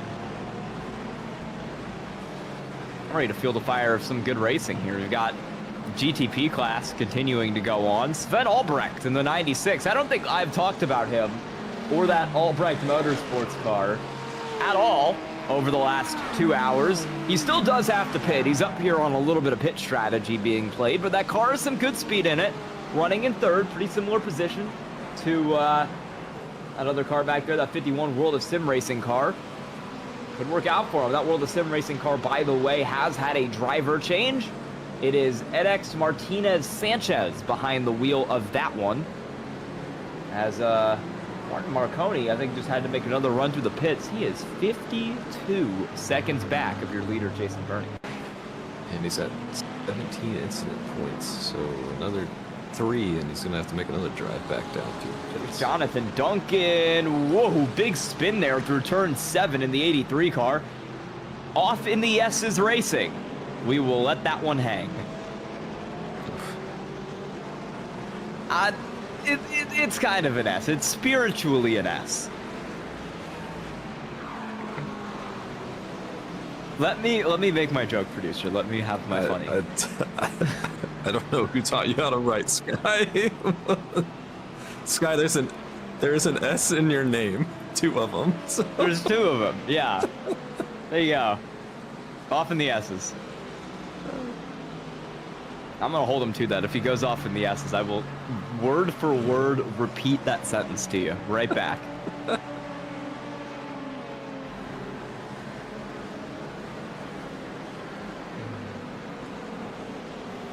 8 hours, 43 minutes, and 56 seconds left in this race at Daytona. And Daniel Campos has not gone away from Jason Burney, only about an 0.8 of a second gap separating those 2 cars as the Ferrari of Burney continues to make great time up at the front of the field right now. I believe it's the only Ferrari up here anywhere up front. Thomas Martin currently sitting 6th. Those are your 2 Ferraris in the GTP class. That's a car off down there. Who is that on the inside? Not just... Oh, okay. It is the Competition car, Red Lab Competition, who have had, one might say, the worst race imaginable behind the wheel of the 554 car, and it's going to get a little bit worse there. Almost some contact with the car in front of him and has to spin out. That car is second last in GTP. Last of cars running, as Aries Racing only made it about 30 laps into this one before ending up out. 26 laps down, they are running 1 spot behind GT3, Matco Fisher Motorsport. They are on the same lap as the GT Pros, though, so they could get some positions back if they have a little bit of a recovery drive.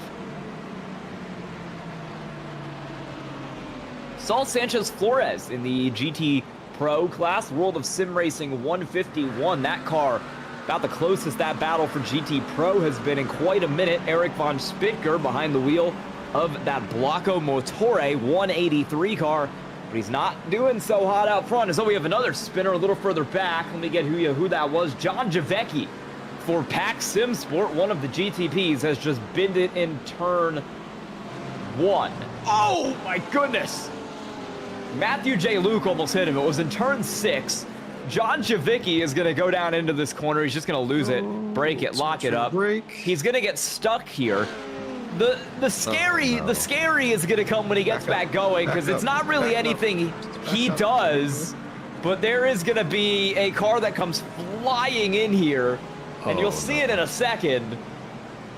Ooh. That was a scary moment there for John Javicki in the 55, and that car was right in front of him there. It's the battle for P1 in GTP here. Half a second separates them. We made fun of the BMW and how it looks, but it seems to be pretty racy here. So, It does. Battle at the top of the alphabet between the Acura and the BMW. Another penalty being given out for a car further back in the field. Let me get you who that is. There's 2 flags out right now. One for the Go Win, number 19, Chip Michaels sits behind the wheel of that one. And one for the VSR Competición Narrow car, driven by Juan Figueroa Correa. Both cars in GT Pro. Both cars running towards the mid-pack right now in that, and they will have black flags that they will have to serve, I assume, for some incident point violations.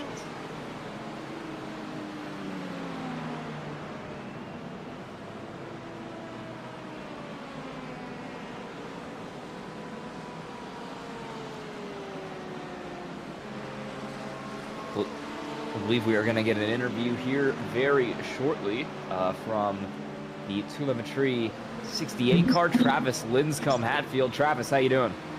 I'm good, man. How y'all doing?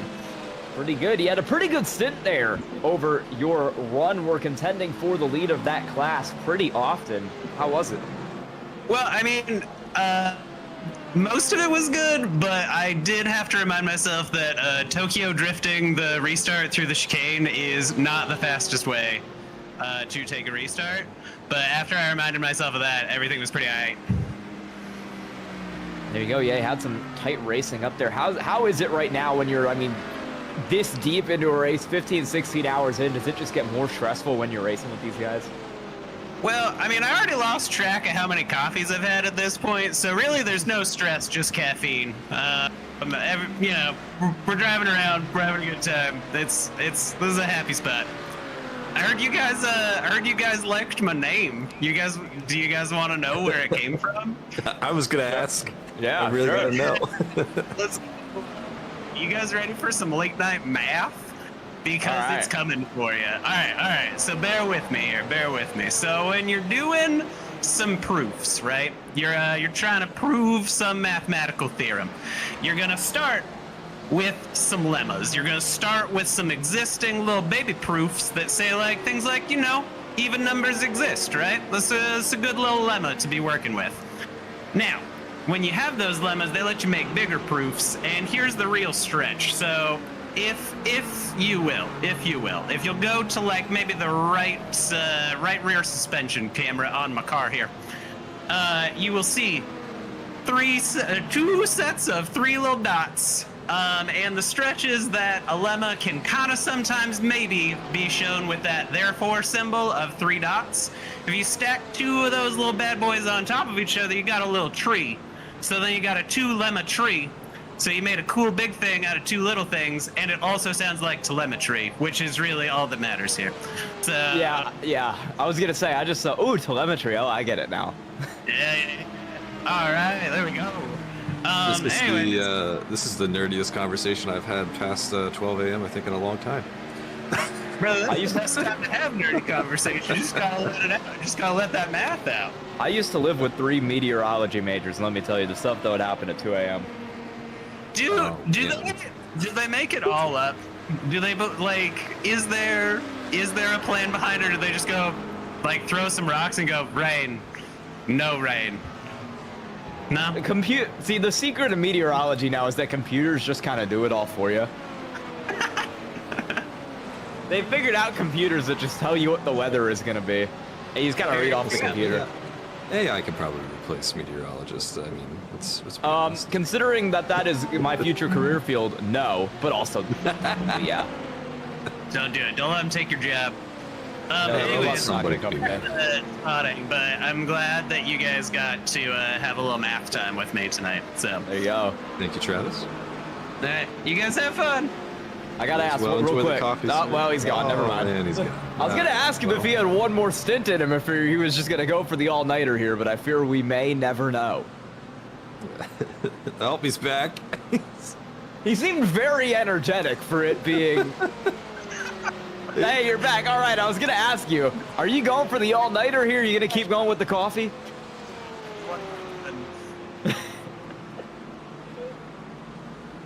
What was the question? I was gonna ask you, are you going for the all-nighter, or are you gonna have some more coffee here? What's the plan for you? So here's the thing. At one point, I really did think there was sleep on the menu, but I think sleep is maybe off the menu, and we'll just, round 18 or so of caffeine, There you go. We'll sleep after, and it's fine.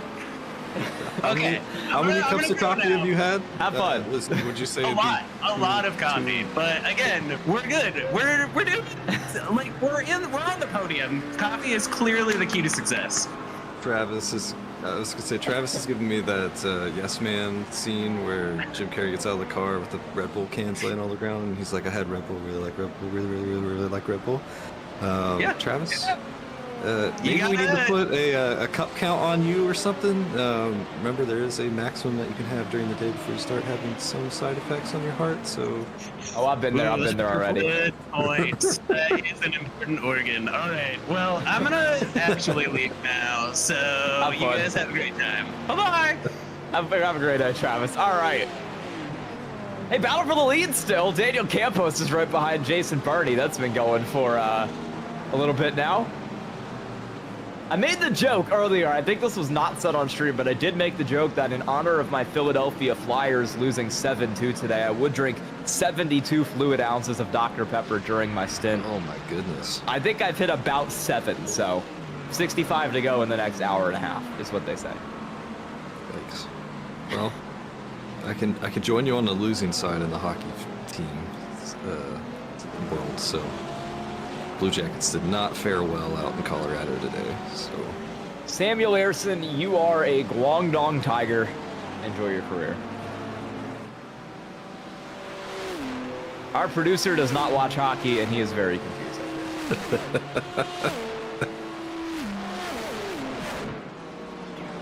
Some battles trying to go. I mean, the closest is still the battle for the overall lead. Daniel Campos is really not far behind Jason Burney. Here's one we got going third in GTP Pro. Grow Team Racing White. Nuno Magalhaes behind the wheel of that car right now, that 24 machine. You got Double Stint Racing. Sam okay, Spinell Derek. has behind the wheel of that one for a hot minute. Sam Spinell sits right behind him. Will now look up to the outside. Can he finally get that overtake going for P3? Sam Spinell hasn't been up on the podium in a while, but he's been in the car for hours, and he'll finally make the move. If we can throw up a poll, is hockey a sport? I feel like people are going to say yes. Yes. But one of that's our I'm a hockey crew members commentator. is saying it's not. So whether he's trolling or just wants to be away, but fair enough. Going back to Travis though, everybody does this. They're like, yep, I'm gonna get out of the car, I'm gonna go to sleep, I'm gonna wake up, do that. And he's the perfect example of, yep, I don't think I'm gonna go to sleep tonight. This is too interesting. I don't want to miss out. There's some real FOMO going on here. Like I remember just stepping away for like 5 or 10 minutes. Oh, that's very close to the wall. And just hoping that when you come back, the car's still moving. The lifespan of his Keurig has declined by about 3 years.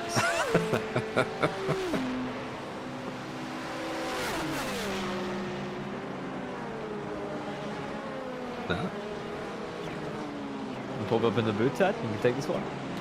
Yeah, sure. No, we're gonna pull in Patrick Zaire up into the booth. How you doing? I'm doing good. How you guys doing? He's a track limit sim racing driver. Will be driving for the team in future races. How you thinking about how they're doing tonight? They're doing really good for their first Fisker race and what they've kind of been challenged with, I guess, with this being so different from just normal special events. Got anything, Ted? Is it the 420? Yeah. Yep. Okay. Yep. So the reason why I'm not doing this race is I was supposed to, but I work on an LMP3 team in real life, and I was down in Miami until like midnight today. So I just got home and I wanted to hop in and help cheer up the boys in the late night stint, because I know the late night stints are the rough ones. Not that any are harder than the other, but So are you, you got the real world roar coming up next weekend? yeah. So I will sadly, my plan was if I wasn't able to do this one, I could do the iRacing, but with the roar being the same weekend as the special as well. Yeah. But yeah, Okay, well. I'm excited for the roar this year. It'll be fun. I'll be, what's the team name? You know, so we can look forward to it. Yeah. Cooney Driver Development. There'll be 2 LMP3s in VP. Okay, sweet. All right. Well, best of luck next weekend, and then the real 24. What are you seeing tonight so far from the team? How's it going in the team chat? Everybody still good spirits? Everybody's doing all right? Oh yeah, we're still good spirits, still joking and all that, and having a good time. I think when it comes out in track, they're all doing an amazing job. I think Greg is by far kind of pulling the ropes. He's bringing them back up out of a hole when everyone else needs it, and everyone else is just might not be the fastest, but they're some of the most consistent guys out there. They're always turning around similar lap times. They're not really hurting themselves that much. So I think they're doing good. All right. I'm a fan of the white wheels. Most people say race cars only need to have black wheels, but your livery pulls off the white wheels very well. So thank you for doing that. I guess what's the driver rotation look like coming up? Is Greg staying in the car? I think Greg is doing a double, if I'm not mistaken. And then after that, I think the rest of the guys are just going to play it by ear. If someone needs to get out of the car to get a little bit of a rest, then they'll just throw someone else in. We'll always have someone on standby, just in case of that. But it'll be mainly go with the flow after. I think Greg does this double stint here. All right. I'm not normally an LMP2 driver, so when it comes to pits, you taking tires every time? Like, what's the strategy? Yeah, we're taking tires every time. If no matter what, we'll do unless we're like a short fill and we're just trying to get off cycle and maybe like skip out on GT3 traffic or more traffic in the P2, but it'll usually be fuel and tires always, and then depending on if you're short filling or not, you can do a driver change, because otherwise your driver change will take longer than the fuel and tires. All right. Well, thanks for explaining that. Scott, you got anything? No, good luck next week in your future races. What race did you say you were running next? The Roar, the VP Challenge Roar race, so it should be like 45 minutes during the Roar. But in Visca, hopefully, if my schedule works out, I will be next in the Sebring race. All right, well, good luck in both of those. Thanks for joining us, Patrick. No worries. Thank you for having me. All right, as we got some battles going on here all throughout the field. This is the 420 car that we were just watching. I think he was going at it with a lapper right there. Daniel Campos still not too far behind for the lead, but Jason Burney's done a good job of holding it. Lucas Santos for Vulture Motorsports in the 64 GT AM car, and he's going to loop it in turn 3. Looks like he kept it out of the way, though, so it won't be too much of a problem.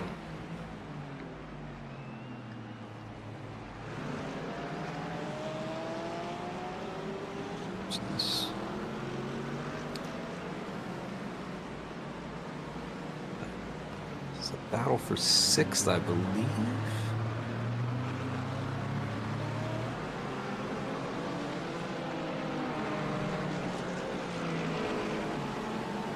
Battle's trying to go all over the racetrack here, but we get some little bit of closer racing over the next few laps or so. Campos caught up to Bernie once again. I feel like I've said that 8 times, but for real this time he's there.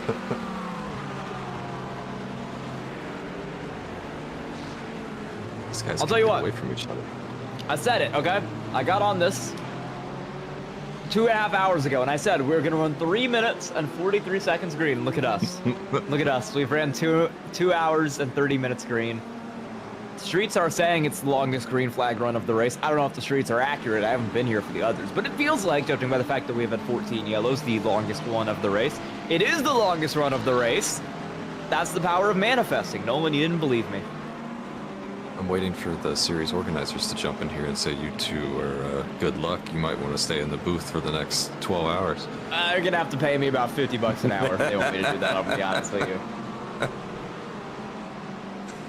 Last night I was like, I'm gonna fix my sleep schedule, and I went to bed at 11:30, completely forgetting I had to do this the next day. My sleep schedule is 1 a.m. horrible, so. Yeah, well, I need to fix it because I have an 8 a.m. class this semester. Ooh. Ooh, ew. That's a you problem, Nolan. 6th place got a run. Wait, no, 7th place got a run. 7th place a lap behind? I'm trying to see what that means. Okay. Sometimes timing and scoring gets us too. Here's Campos, 0.2 on the timing and scoring behind Jason Burney. I'm going to keep saying Campos' name until he actually makes us a battle here. Hasn't been able to get it side by side yet, but he has been right on the tail of Jason Burney for what feels like the past 7 years, and now he's going to try it once again with a little bit of a peek around the outside. But still nothing happening for the BMW M Team Delta Racing 12 car. Jason Burney clear out in front right now in 32, as he has been for about an hour now.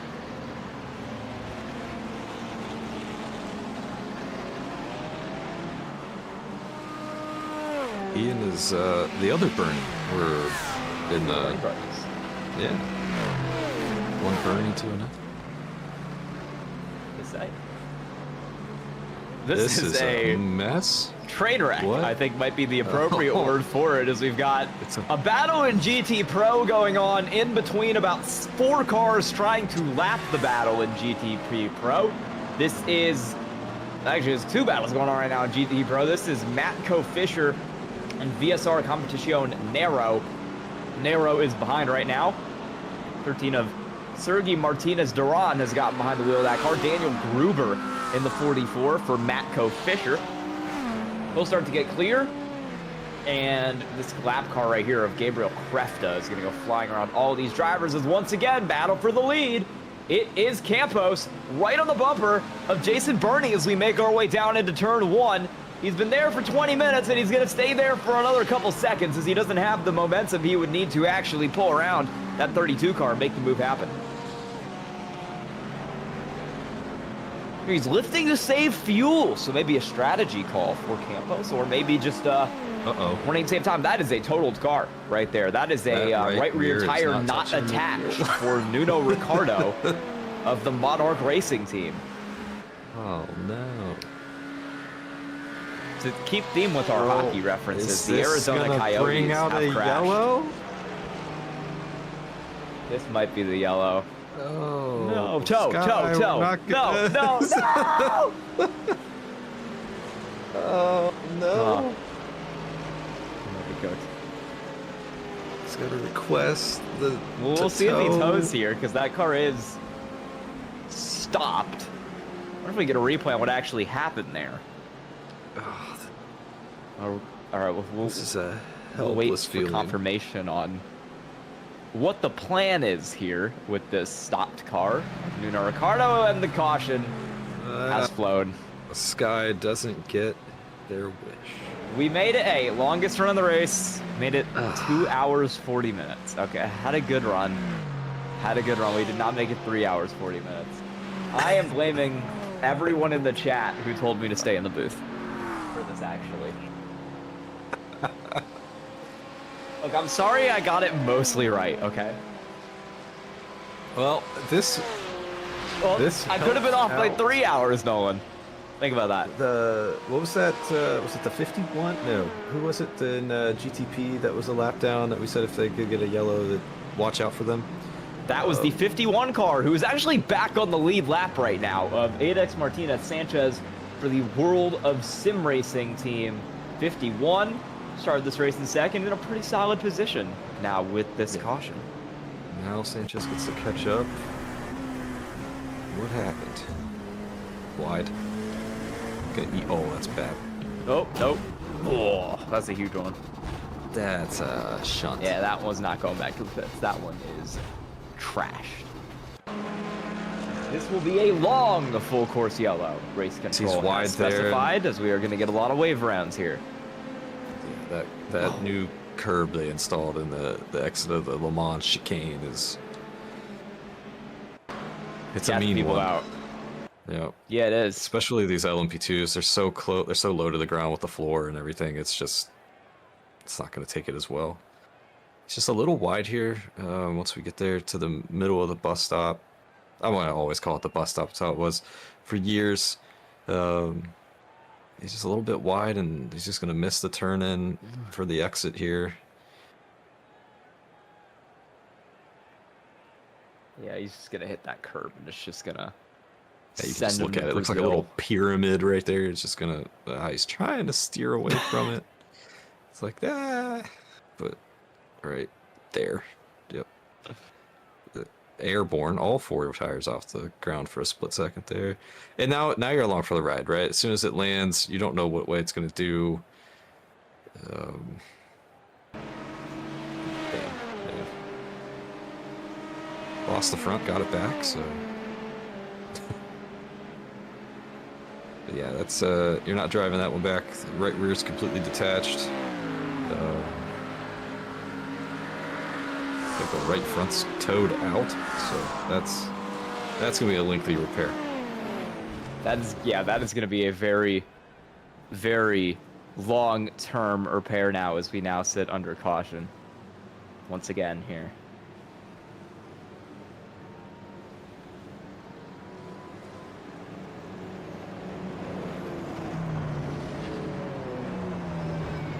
So we are gonna take I would say it's probably going to be a 15 to 20 minute caution here as we get some wave rounds going. We get everybody put back on the right lap before we get ready to roll once again here in the 24 hours of Daytona. You know what it's a great time for? It's a great time to once again shout out our sponsor at Maconi Setup Shop.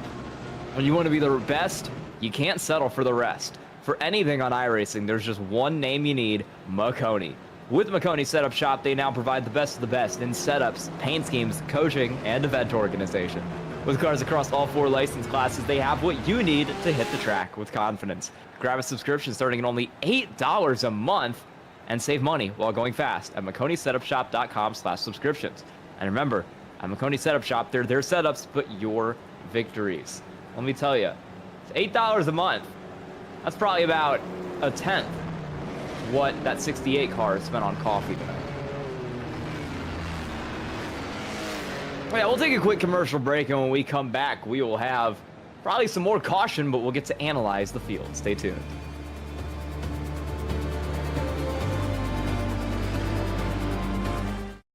Racing isn't easy, but experiencing it is.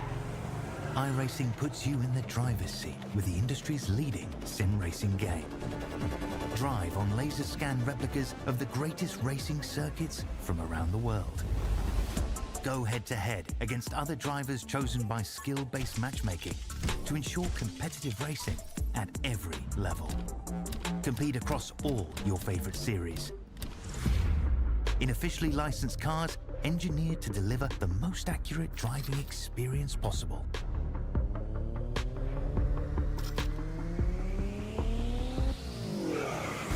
Join a race or host your own with players from across the globe. Race against the computer or in a league with friends. Feel the thrill behind the wheel.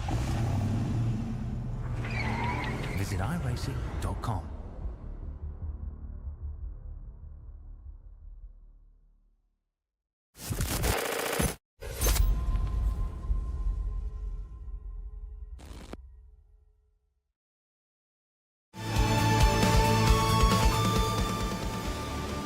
We are back, and we are back under caution for the 24 hours of Daytona VSCA, presented once again by Maconi Setup Shop for all your setup shop needs. I am Sky Shrek. I am joined by Ted Lowendick in the booth for another 10 minutes or so, and then Nolan J. Rempel is still our producer here tonight. He might even get to commentate later again. I don't know the schedule. You might be hearing from Nolan once again later on as we continue to get rolling. Wastegate Racing 32 car out in front. Jason Burney has been the leader for much of the last hour and a half, 2 hours or so, taking over from that 7 car and holding the lead. Daniel Campos in the 12 put out a pretty big fight, was not able to actually do anything with that fight though, and he still sits second. World of Sim Racing team, Edex Martinez Sanchez in 51 sits in third with Martin Marconi, no relation to Jeff Maconi. In the VSR Competition Bianco car in the P4, that is the number 7. Albrecht Motorsports for Sven Albrecht, the 96 runs in P5. V1M, Thomas Martin behind the wheel of that number 10 car sits in 6th. That is the first car 1 lap down. Wouldn't be surprised if they give him another wave round here and get him on the lead lap. Lion GP X Bravo Snow, Raphael Lippi behind the wheel of that one right now sits in 7th. Pax Sim Sport, Christopher Daniel in the 55, running in 8th. Last car of the main GTP group is the BMW M Team TSR GTP. Jordy Vermeulen behind the wheel of that 25 car, currently running in 9th. Leading the LMP2 class right now is Lucas Moncla in that 23 car, running in 1st there. Grow Racing Team Blue, that is Ruben Pinho in the 14, sitting 2nd in class, and Matthew J. Luke, 3rd in class in the 30. We've gone very out of order. 13th is Joao Diaz in the No Limit Sim Racing Academy car. That is a GTP. I guess we'll shout out the last 2 cars in GTP while we're at it. It's BMW M Team Delta, Gabriel Krepta, Red Lab Competition as well. Road Team Racing. Actually, that's 2nd. I can't read. RTR RIC Team Racing number 2 for Roberto J.M. Archer, 4th in LMP2 with a V1M11 of Rico Kallmeyer sitting in 5th. Track Limit Sim Racing Thunderbolt, currently driven by Gregory Meismer in 6th in class. Twin Turn SRS by Rebecca Bornheim, currently driven by Sebastian Eisenberg in the 22, sits 7th in that class. It's Flight Level Racing 757 in the pits right now. Excuse me, not in the pits. That is out on the track. Anthony Mafushi in the 757. Rescue Skill by WMS. That's Marcus Jung in the 512.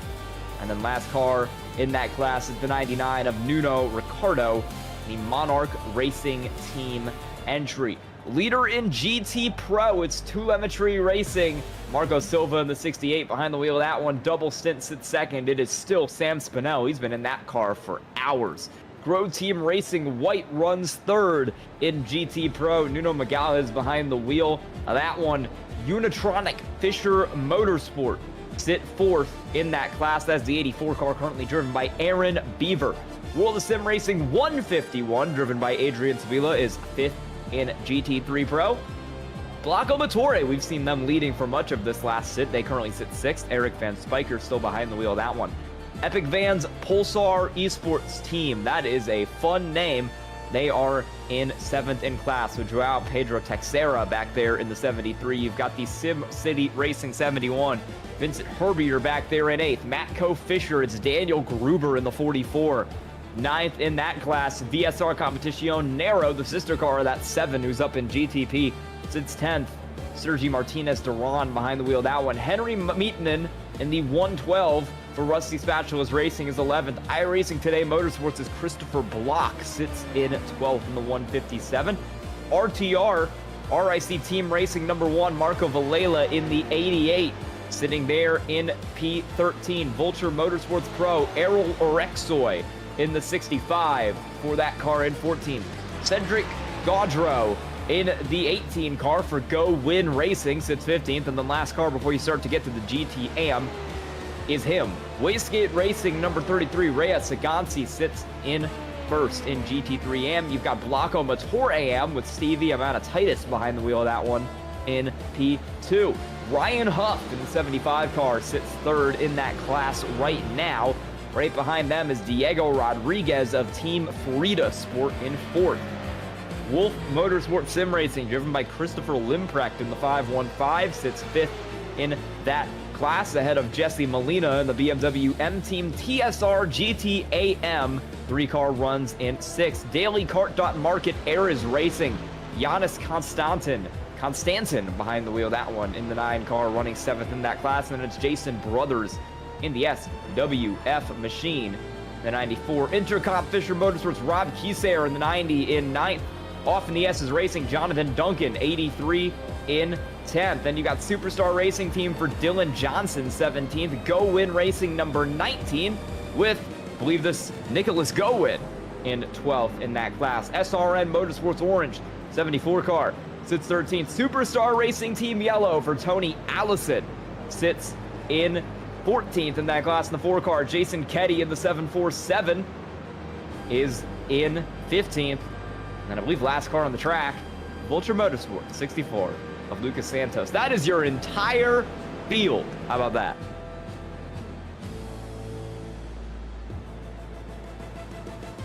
I'm looking at the standings, and there are 1, 2, 3, 4, 5, 6, 7, 8, 8 GT3 Pros on the same lap. This far into the race, that's impressive. Done a few of these where at this point you might have like 3 or 4 on the same lap, so hats off to those guys. Travis has probably had another reason. He's so excited. Probably had another reason to drink another cup of coffee. Oh yeah, he's at 2 some since we P1 interviewed for. I was gonna say, someone needs to get a heart rate monitor on that guy for the rest of the race. But it's not gonna look pretty. I'll tell you that much. Right now, it looks like 2 GT3 AMs on the same lap. After that, it's a handful of guys on the same, handful of teams on the same lap there after them. So, yeah, I mean, we've got a little over 8 hours to go. We've got a caution here. Everybody's going to get to reset. Don't normally get a 24-hour event with cautions, so this opens up the whole, like, you could run to the bathroom, give up some track position, you know, that kind of stuff. So, be interesting if any of these drivers have spotters, if they're on their own. They're left required by rule to have a spotter. All right. I'd love to interview some of those spotters by the end of this. Yeah. We should pull some of them in here. I know they're supposed to be spotting, but like, I'd love to pull them in here. Pit entry open for all cars at the end of this lap. So that will definitely shake up the running order here, and I think will give us probably quite a few driver changes. I have to imagine some of the cars like Spinell and Bernie, who have been in the pits who've been out on the track for a while, may make that change. Actually, I guess Bernie hasn't been out on the track for that long. I guess I am confusing him with the other Bernie on that team. Jason Bernie in the car fairly recently. Kyle Bernie was the driver before that. I think we're about to go back to green. We are gonna Okay. run some pit stops first here before we go back around.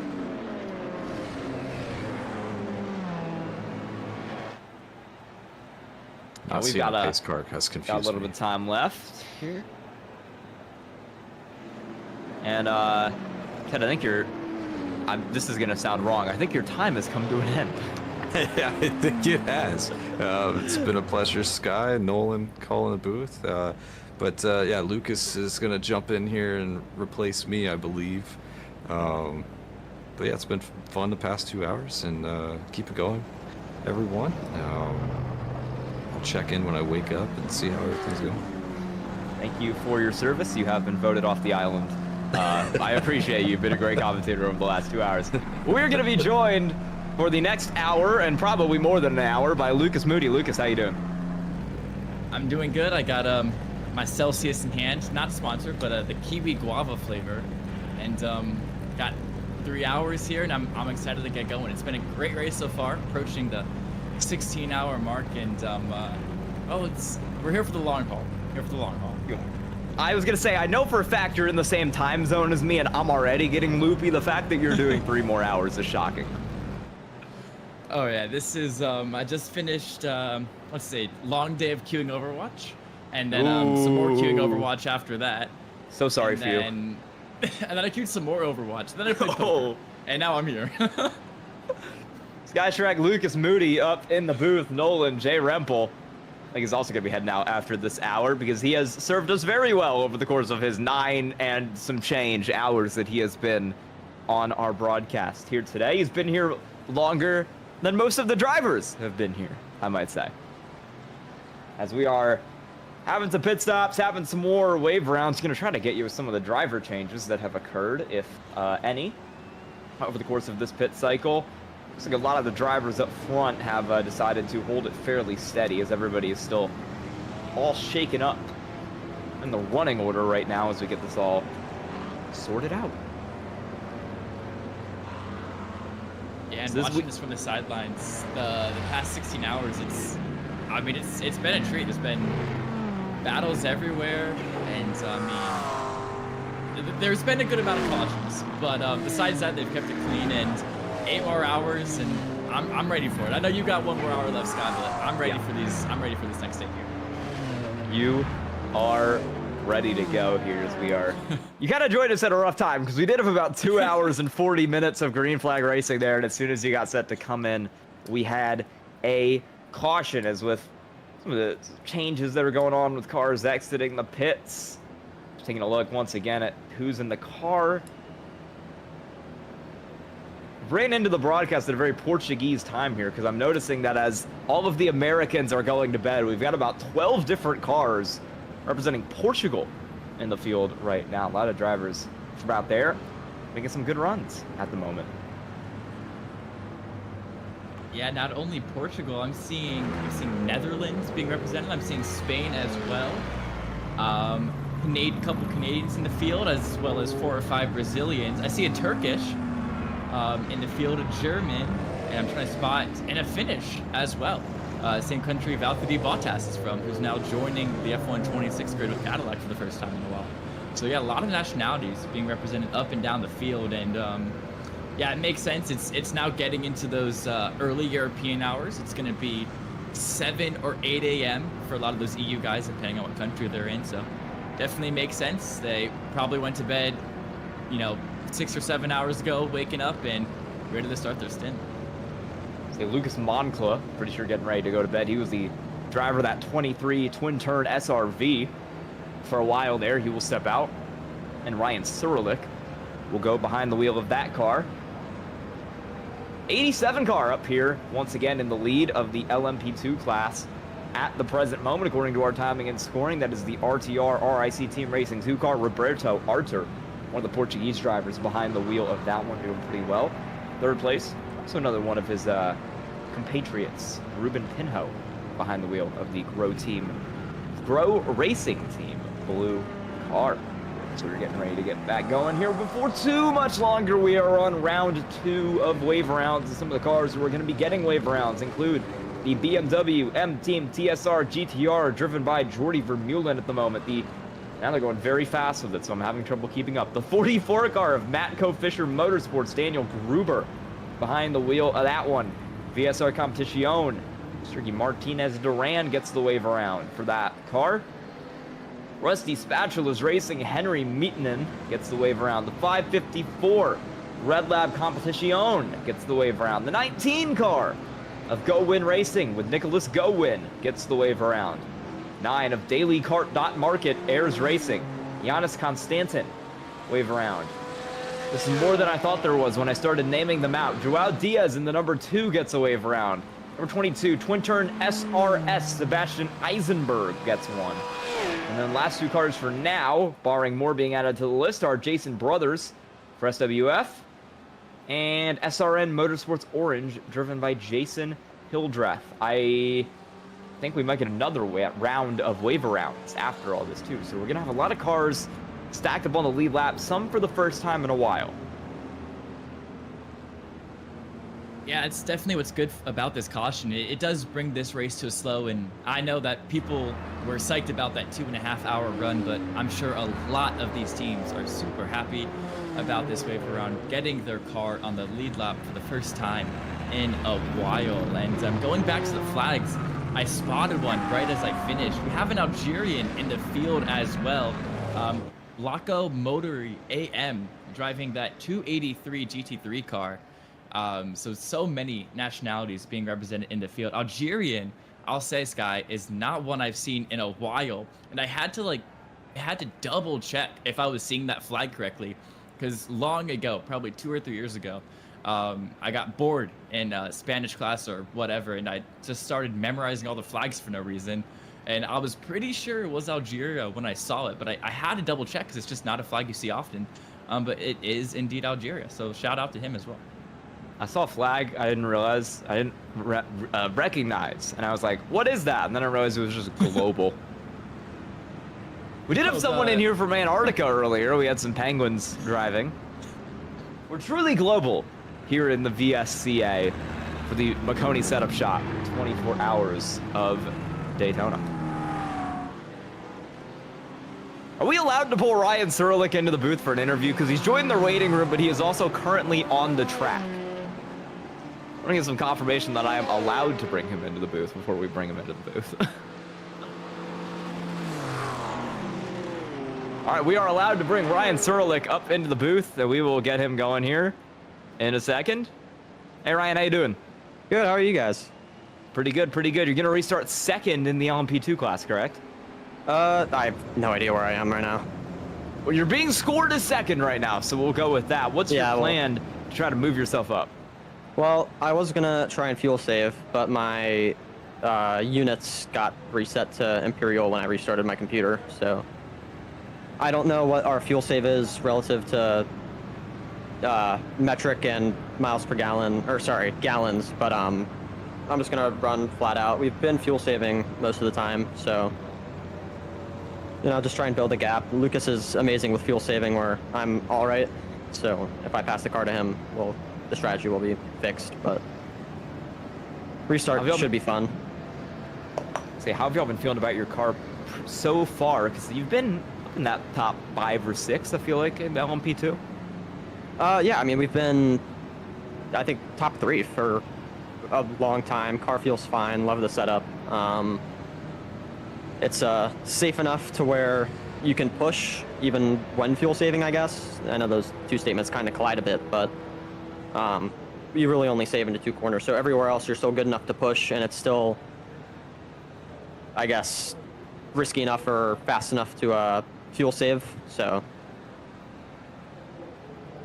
I was gonna say, I was looking at your team's laps. You ran the least laps on your team so far, so are you planning to maybe tank more of this overnight stint? I mean, most of our team is European, whereas me and Lucas are American, and I am one of 2 golds in the lineup for this car, so we have to, you know, plan out how much time the both of us are spending. So if, you know, me taking the night stint, I'm gonna take less time compared to the other gold driver, and again, as a gold driver, you're just not gonna get as much time, so kind of expected. I don't really mind, just here to have fun. Hopefully win, obviously, but yeah, hopefully. Thanks so much for joining, Ryan. We'll get you down here for the restart here pretty soon. thank you guys. Here's Ryan Surlick, currently behind the wheel of the twin-turn SRV. I'll tell you what, they've really improved the radio quality a lot in these cars. He was so clear. Yeah, it's funny you mentioned that, because I was thinking the first thing I thought when he started talking is, how am I not able to hear his engine? His voice was so clear. It was almost like picture perfect the way his voice was being perfectly broadcasted from that 23 machine. But yeah, we should get going green here within the next 10 minutes, if I'm not mistaken. And with the group being bunched up and all these cars getting back on the lead lap, Sky, I'm expecting some pretty good battles here once we get racing. Yeah, I think we're going to see some really good racing here over the next couple hours from Daytona. Hopefully we get a pretty good green flag run going for you here over the next, 3 hours that you're in the booth. I think that would be a lot of fun for everybody involved, really. And then we can send it over to Howie Burrows, and he will have a great time with the green flag racing, I'm sure. Last time I did a 24-hour with our next producer, Howie Burrows, it was not great. It was a lot of cautions, and he was going insane. Yeah, cautions are always hit or miss when it comes to talking through them, because there's some times where you have just a lot you want to talk about, like fuel strategies, tire strategies, and that caution's good to slow everything down and give you time to talk about everything. But in a 24-hour race, there's not as much to talk about, and those cautions, they can definitely drag on, and when we get green flag going, you can get the 3 wide with the back markers. You get some good battles for the lead and everything. So definitely excited to get going racing again. So we're lined up in an order. I'm saying that because the 18, the Go Win racing car of Cedric Gaudreau, is going to effectively be our pace car here. So we've got 3 cars in the GTP AM class lined up in front of an LMP2, lined up in front of another GT3 AM car, lined up in front of 2 GT AM cars, a GT Pro car, the race leader, an LMP2, the second place. So are we gonna be doing a class sort? Okay, that will make sense here, because they told me the 18 was the pace car, and I'll be honest with you, I got very confused. Yeah, so class sorts is what we're going through right now, and once they get it all sorted out, that's when we can get some more racing for you guys. And I can take some time to read chat now, I believe, as well. So I'll say you're welcome to Caden. And yeah, I mean, yeah, definitely as well, getting green through your entire 3-hour stint. That is a gift sent from heaven there. As soon as I open Discord and open the stream, the caution comes out. So it was not Sky that brought the caution out. It was actually me, unfortunately, because as soon as I start watching the stream, within 5 minutes, that caution comes out, and I feel super bad for that. Yeah, you've cursed us with your hubris. Hubris is, I saw that word in chat. I think it was referring to me. Okay, I don't know what a hubris is though. It is like ego, I think. Oh, okay. I had manifested 3 hours and 40 minutes exactly of green flag racing, and it came out at 2 hours 40, and I said close enough, and the consensus from chat was that was not close enough. I mean, it was the longest green flag run of the race. That is, and you're off by exactly an hour. Like, you got the minutes right, is what I find impressive. No, I think that is close enough. They just didn't hear me. I should have manifested a little louder for next time. All right, we have some GT cars driving around here, and yeah, I'm not gonna name out every car that's getting a wave around because they've given about half the field a wave around, and we'll be here for another hour. But I can tell you, it is cars number 18, 747, 420, 83, 17, 157, 183, 21, 23, 14, 55, 68, 24, 20, 88, 30, 84, 10, 512, 57, and 11. So if you are, and 64. So if you are supporting one of those cars, you have gotten a wave around. 757 added to the list. We're still going. Yeah, I believe this will be the final round of wave rounds. This is the 3rd round of wave rounds. The 90, the 4 car, both receiving them. 99 car receiving them. It's math class with all the numbers being thrown around, not only from you, but from the people in chat right now talking about percentages. And of course we have Derek now calculating the exact percentage. Sky, you're 27.27272727%. Derek, you're gonna need to add 25% of to my paycheck for every time you spelled my name wrong on the ticker. All right. Oh my gosh, so many numbers being thrown around. My math classes ended Friday. I don't want to think about math until Monday. This is why I switched out of being a STEM major. I do not need to do math anymore. I heard you talking about the 8 a.m. class, and I could not understand. I had a 9 a.m. last semester, and it made me want to pull my hair out. Yeah, no, I have 8 a.m. climate and meteorology or something, and it's, yeah, no, count me out. No. But I mean, that seems pretty relevant to your major, though, if I'm not mistaken. Oh, I know I've switched. I'm journalism now. Oh, okay, gotcha, okay. I'll put that STEM out of there. I would say we haven't called a race together in like 2 years. We're catching up now. It has been a while. Yeah, we're just catching up on air in front of everybody. This is deep cut lore. Last time me and Lucas Moody called a race together, we called a prototype enduro style race at Watkins Glen. It was approximately 3 days after rain came out on iRacing. The league set it to the max rain setting. There were 3 finishers.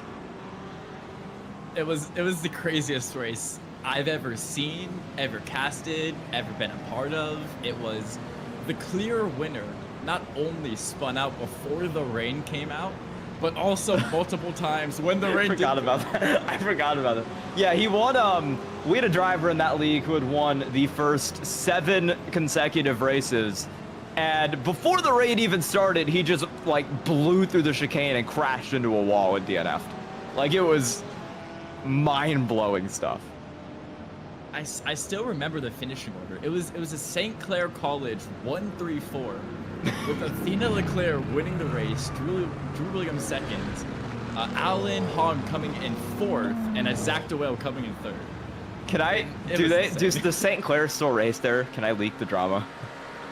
I think there's like maybe a couple, but I'm pretty sure I know what you're referring to. I was gonna say, yeah, that race was wild. One of the cars violated the 107% rule. We didn't check, and then they got a podium. Wild race. Yeah. Or I think it was there was speculation that one team had a driver hop in for somebody else and set the 107% rule. And that driver then finished very high in the standings because everybody else died. Is CIL actually coming to Green Flag TV? There you go. We're talking about the Collegiate iRacing League coming to Green Flag TV soon. I would assume this semester, correct? Lucas, you're still in the league, so you would know. Yes, I believe it is. I don't know how much I'm allowed to say. I guess Nolan or Derek will cut me off if I say too much. Well, Derek just told, I know this because Derek just told me, so. Okay, cool. But yeah, I will be returning to CIL, casting Monday night races, which will be fun. I'll get to cast the ovals for the first time since I think the Daytona 250 in my freshman semester, so that would have been 2024. The Daytona 250 was the last time I casted a Monday night CIO race, and I will be returning to that, which will be very fun. And other drama skies, Ball State, just this semester, I know as of like 2 days ago, are pulling out of the CIL. All right, I'm just gonna send this to my team real quick, and we will. Yeah, I didn't know that. You're telling me now for the very first time. Yeah, I'm sure I'm okay saying that because it's pretty set in stone at this point, and it would have been found out eventually. But yeah, at Mario Miranda, at John Hagan. Yep. No, John Hagan transferred, I fear. It's just Mario Miranda now. He's currently tearing up the eNASCAR College Series for North Central Texas College. Okay, yeah, so I'll run through all those stream dates. Monday night's going to be the Collegiate Cup Series, of course, being in the Gen 7. Wednesday night is going to be the Collegiate Sports Car Championship, which is IMSA, so that's GTP, GT3, and those LMP2 cars. And Thursday night, we're returning to the IndyCar for Formula Collegiate, so it's going to be great races. I do have this schedule here, and I'm going to read out the entire thing to kill time, because we have all the time in the world right now. I think we're somewhat close to getting rolling here pretty soon. I think we've got the pacing line sorted out. I think. Yeah, that is good to hear, but you never know with this. I do like to see a GTP leading the field. That means we're at least somewhat close-ish. If you the good thing. If you enjoy my commentary, you can check out Collegiate iRacing League. I got my start there doing solo 2.5-hour prototype races for 12 cars years ago in CIL. And look at me now. Yeah, I think that was my first. Okay, I think CIL was my second ever cast. Would have been that Daytona 250 I was talking about with Zach Lindler. My first ever cast. This is deep lore. I was actually a cameraman for my high school's broadcasting team, and they needed a fill for color commentary of a football match. So I just said, you know what? I guess I'll step up and do it. I did theater. I felt like I was pretty presentable.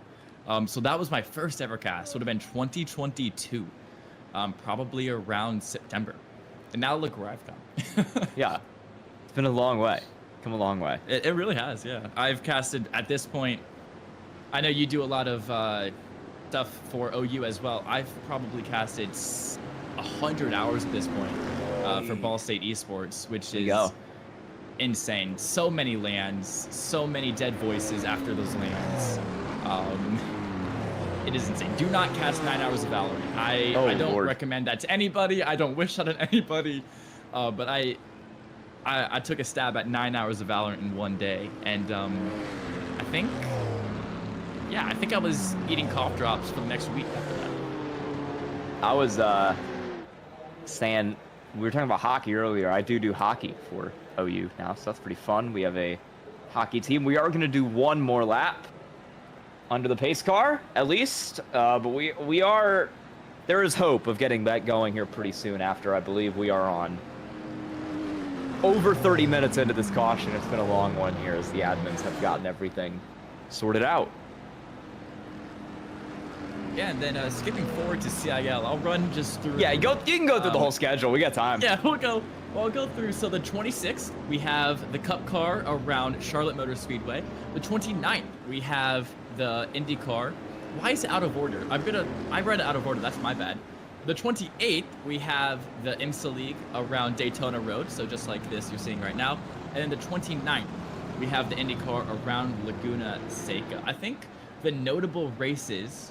We'll go down CCS, the Collegiate Cup Series. So that NASCAR series can be Charlotte Motor Speedway to Chicagoland to Rockingham for the first time, I think, in CIL history. Then to Daytona, Kansas Auto Club, Kentucky, Darlington, Mexico Street Circuit, Autodromo Hermanas Rodriguez, Echo Park Speedway, so New Atlanta, then Atlanta Motor Speedway, Old Atlanta. That's going to be interesting. Back-to-back Atlantas, and then Homestead, Miami Speedway for the last race of the season. The IndyCar will be running around Laguna Seca, Auto Club, driver vote between either the Miami GP or COTA, then the 500, then the road course of Indianapolis, then the 500, then Long Beach, and then a driver vote between, I believe that's Worldwide Technology Raceway or Legacy Phoenix, Barber, Brazil, and then a driver vote between St. Petersburg, Chicago Road Course, Texas, and then it wraps up at Watkins Glen. The Sports Car Series is a much quicker read. Daytona Road, Fuji, driver vote between Mexico, Barcelona, and Portimao. Sebring. Yeah, that's definitely 3 Go tracks Mexico, right Mexico, please. Has to be, definitely has to be, because Spain is just, it's one of those tracks. And then. Then Spa, and then the 24 hours of Le Mans. So that's going to be also an interesting series. But no Interlagos, unfortunately, in that Sports Car Championship, which is my favorite road course in the iRacing game. We had CIL. That's all CIL Collegiate iRacing. It's all coming to a Green Flag TV near you here in the spring semester. We had some great, I remember when I was commentating CIL, we had some great Interlagos races, especially in those sports cars. The Formula cars were cool, but the sports cars at Interlagos were so much fun every time we ran those. We get ready to go back green. We'll find out here. They do announce it in voice chat, but unfortunately mine is not currently working at the moment. It does not appear that Daniel Campos is hitting the gas, so we will do one more around here. They launch out of the bus up on the backstretch, so we will still do one more, but we will find out on the backstretch this time. Okay, yeah, so there has been a little bit of drama in between race control and some of the drivers on track, but they're getting that sorted out. They're getting the proper lead car in the actual lead, and now that I'm out of CIL races to run down, I don't know what else to say. I think I'm just out of words until we can get racing again. Not having 3 hours of CIL means you can't have 3 hours of Overwatch. I've been thinking that. And I've been pretty happy because my mental health with racing the past like 3 semesters hasn't been the greatest, and I've finally decided that this is my last semester, and next year for my senior year I'll be focusing fully on Overwatch. There you go. But yeah, for this semester, Alif is just planning on having us just do some ranked races together, which should be pretty fun. Yeah, iRacing, doing collegiate iRacing is like a surefire way to end your mental health. We will be getting the restart this lap. So we're gonna go back around out of the bus stop this time, but first is the VSCA Sports Car Championship schedule. We are at Daytona Road Course right now for the Maconi Setup Shop, 24 hours at Daytona. We will then go to the Long Beach Street Circuit, Sebring International Raceway, WeatherTech Raceway at Laguna Seca, VIR, Canadian Tire, Homestead Road Course, that's a fun one, Watkins Glen, and our season will conclude in August at Road America. It's a pretty solid schedule of races. Once again, Maconi Setup Shop, the title sponsor. We'll get you the read later when we're not about to go green, but $8 a month. Go to MaconiSetupShop.com and you can get yourself some setups. As Daniel Campos will take us back from the lead. Martinez Sanchez will go from second. Jason Burney will go from third. And we are off once again here in the Maconi Setup Shop, VSCA 24 hours at Daytona. Daniel Campos with a good start over 8X Martinez Sanchez in the 51 World of Sim Racing team car. Jason Burney third right now in that 32. Sven Albrecht fourth. Martin Marconi fifth. We're already racing a little bit further back here. Christopher Daniel and Pax Simsport is that next car in line. Everybody will make it clean down through turn 1, and the next class up will be the LMPs. Yeah, we do have a battle going on here between these two P2 cars. That purple car is sending it down the inside of 1. Gets the move completed. That looks to be for second place. Also further down in the pack, we have some GTs fighting it out. That's going to be the 720 versus that Porsche, or that's a Corvette, excuse me, between the Porsche GT3 RSs. And many battles happening in turn 1. This is what I like to see. The first green flag moments that I get to be casting here, we're already getting some nice battles down in the turn 1. Yeah, all those drivers up front have seemed to made it away pretty cleanly, but then you've got some more chaotic racing a little further back in the field as drivers try to get their way back up the field. Guys who have just gotten back on the lead lap racing with some of those more lap down cars at the moment.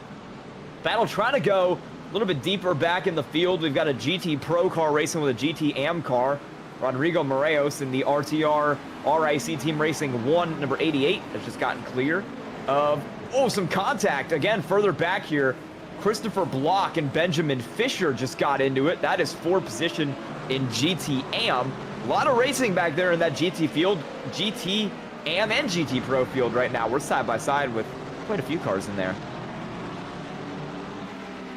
Yeah, and it looks to be in, that GT Pro and that GTM field, both of those gaps from first to second are under a second, as we already have a GTP car trying to get through some lap traffic and sending it 3 right before the bus stop. I mean, that is just so sketchy. Oh, there's side the by spin. side.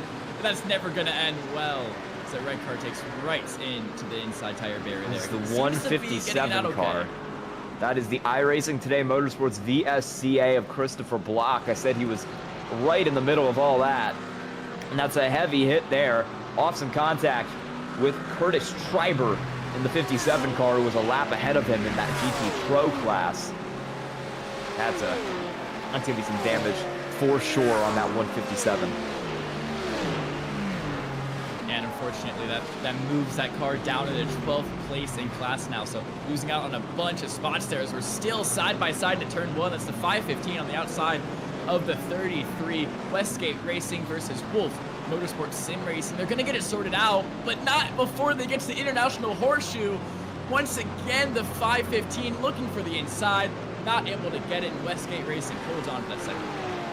Yeah, it's always scary watching these LMP2s, watching these GTP cars go flying through this class of GT cars, because, I mean, these GT cars have been so close all night long. You've got so much good racing going on in that pack.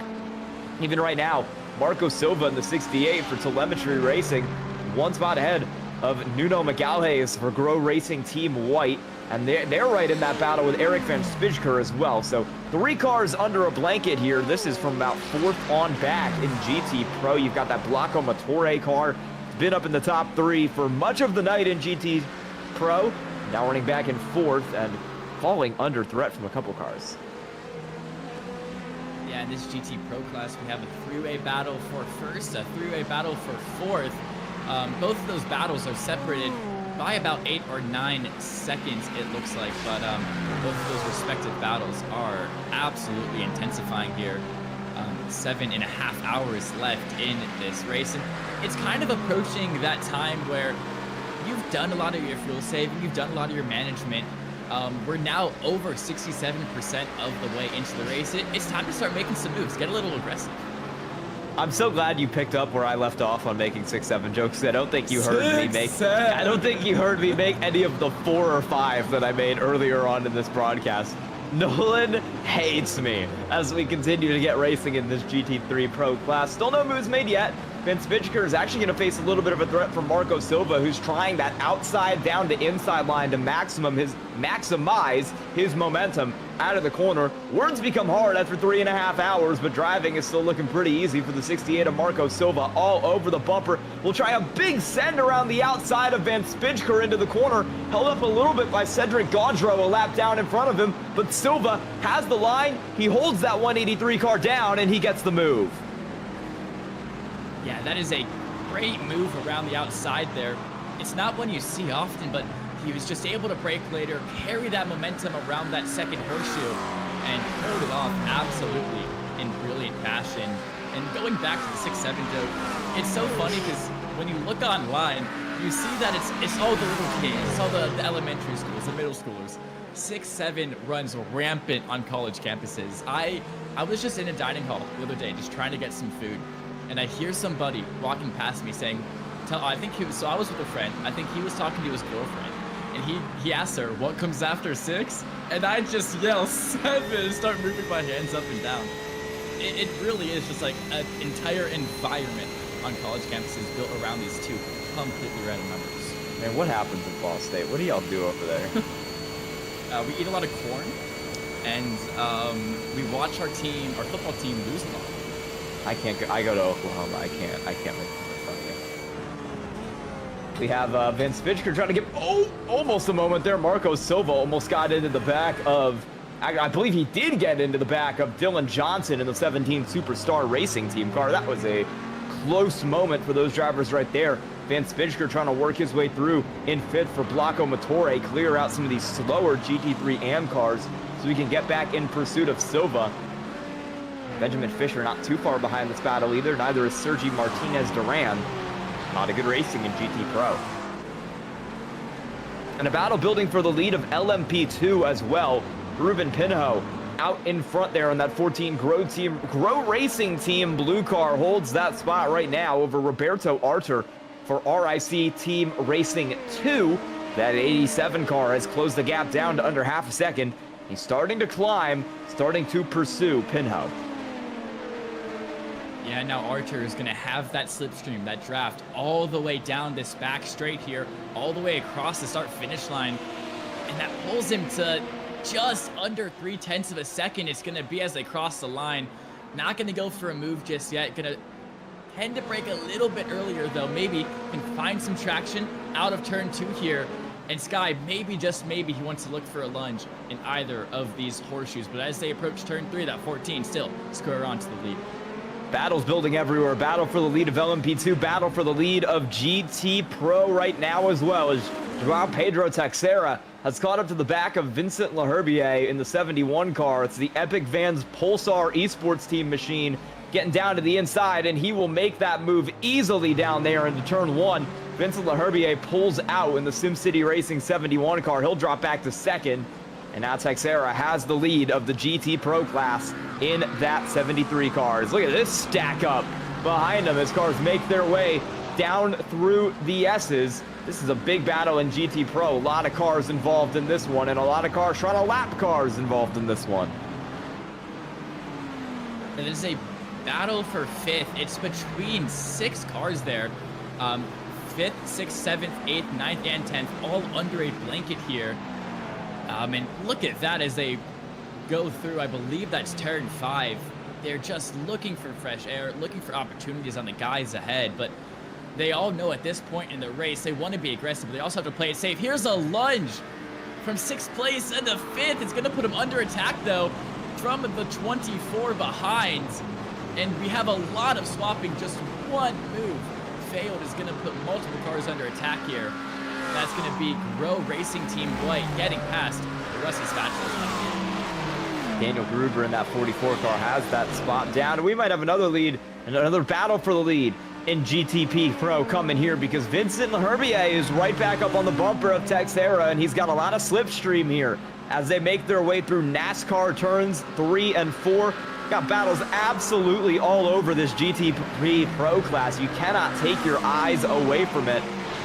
Blanco Motores going at it right here. This is battle for P5. Blanco Motore in the 183 car. Still got Aaron Van Spijker behind the wheel of that one. Vincent Leherbier just made a send for the lead. Wasn't able to get it. He'll sit in second.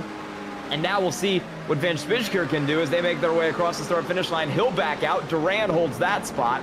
Now further back, we're still side-by-side going in. This is Gruber and Magalhaes back here, also racing for position, and Nuno Magalhaes holds that spot over the 44 car. Yeah, Magalhaes almost under a lot of pressure there from Fisher, but he took that inside line, he held it through turn 1, he held it through 3, just like that, and he kind of just backed that Porsche off, not allowing that 44 to find any clean air. Now going back to the battle for the lead in this GTD Pro class, it is once again Silva on Cebuela here, excuse me, as once again, as they approach this straightaway, that 71 car is going to get a great slipstream all the way to the bus stop chicane, and if Cebuela is able to get a good exit out of the bus stop, he's going to have a massive tow down that back straight and might look for something into turn 1, which I hope he does, because I would love to see a good battle for the lead here. Sanchez is now looking for the battle for the lead in GTP as well, under half a second down there, as Daniel Campos continues to hold. Oh, Daniel Gruber, whoa, contact with Nuno Magalhaes down there. This is for that spot, and Gruber is going to power his way through, more through force than anything else. He'll take that position away. I mean, that was insane. He gave him a little love tap, told him to kindly back off, and just sent it through the bus stop chicane. In that 24 car. Now, Lear, that's going to be Magalhaes driving that one, as that battle for the lead between Herbier and Texera didn't really come to fruition as I thought it might have, as once again the 24 car looking really, really antsy here, sends it in deep, trying to look for a move on that green 44 Porsche, not finding anything on that occasion. While we were watching the mayhem in GT Pro, GT Am is a new leader, Ryan Huff, in the 75 back up front. In that one, he was up front for so much of the early portion of this 4-hour block of the race. He's now back up in the 75 car to the lead of that class. Battle for the lead ongoing as these drivers make their way through lap traffic. Daniel Campos moving like a knife through butter through that traffic, and he's now got a 1.3 second gap to Martinez Sanchez, who did not get through as cleanly and is trapped behind about 3 or 4 GT cars there. Yes, Campos doing a much better job of getting through all of that lap traffic, allows him to pull a 1 second gap onto Sanchez behind. As now we look on board the 3rd place runner of that LMP2 class, that is going to be Dylan Babcock, as he's now having to drive around some traffic. And with the battle, he's actually kind of in no man's land right now. He doesn't have Pinho until 18 seconds up the road, and Mundell is going to be 19 seconds, excuse me, back behind him, as he's going to look to fight through some traffic there. As we cut back to this GTD Am battle, looks like a battle for lead race now. That is a battle for the lead forming right here in GT Am. Reyes Agansi right back up to the bumper of Ryan Huff. Both of these drivers have been fast all race long in these cars. It's the Wastegate Racing 33 of Sagansi, the sister car to that Wastegate car that led so much of the GTP class in this race. Both of these drivers in action Acuras as they try to make their way on the inside line while getting lapped by a lot of cars outside of a Martin Marconi. One of them there in that 7 car trying to close himself back up to the lead. Bad run for Marconi is going to really interfere with this battle here because now Saganski's got that car to the inside. He's got to take a weird line. And now there's 2 cars separating your GTM leaders, and it's a pretty big gap. Just like that. Yeah, that's what these drivers have to be careful about. That is the draw to IMSA, is that you have to fight through lap traffic. You have to know how to do it appropriately. And now we have a battle for 3rd in the P2 class. That's Babcock looking to defend in Fury Simport LMP versus the guy behind Kyle Mundell, as he is going to be able to defend through 1 and 2 and able to pull out a little bit more of a gap entering turn 3 and now through turn 4. Going to be hard to look for that guy behind on any moves into 5, as he's just going to have to bide his time, see if he can find something down these back straightaways.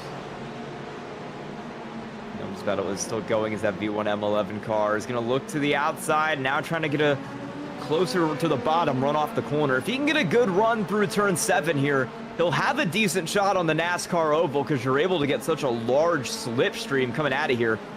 See what that 11's able to do. Oh, it's not really a good run at all. That'll hurt any chance he might have had of catching him by the time they get to that chicane. He'll still get the draft. Not as much as it could have been, though, if he had a better run out of that corner. And penalty to the 65 car. I believe that is an incident point limit hit. Going out for Vulture Motorsports Pro, Errol Orexoy behind the wheel of that one.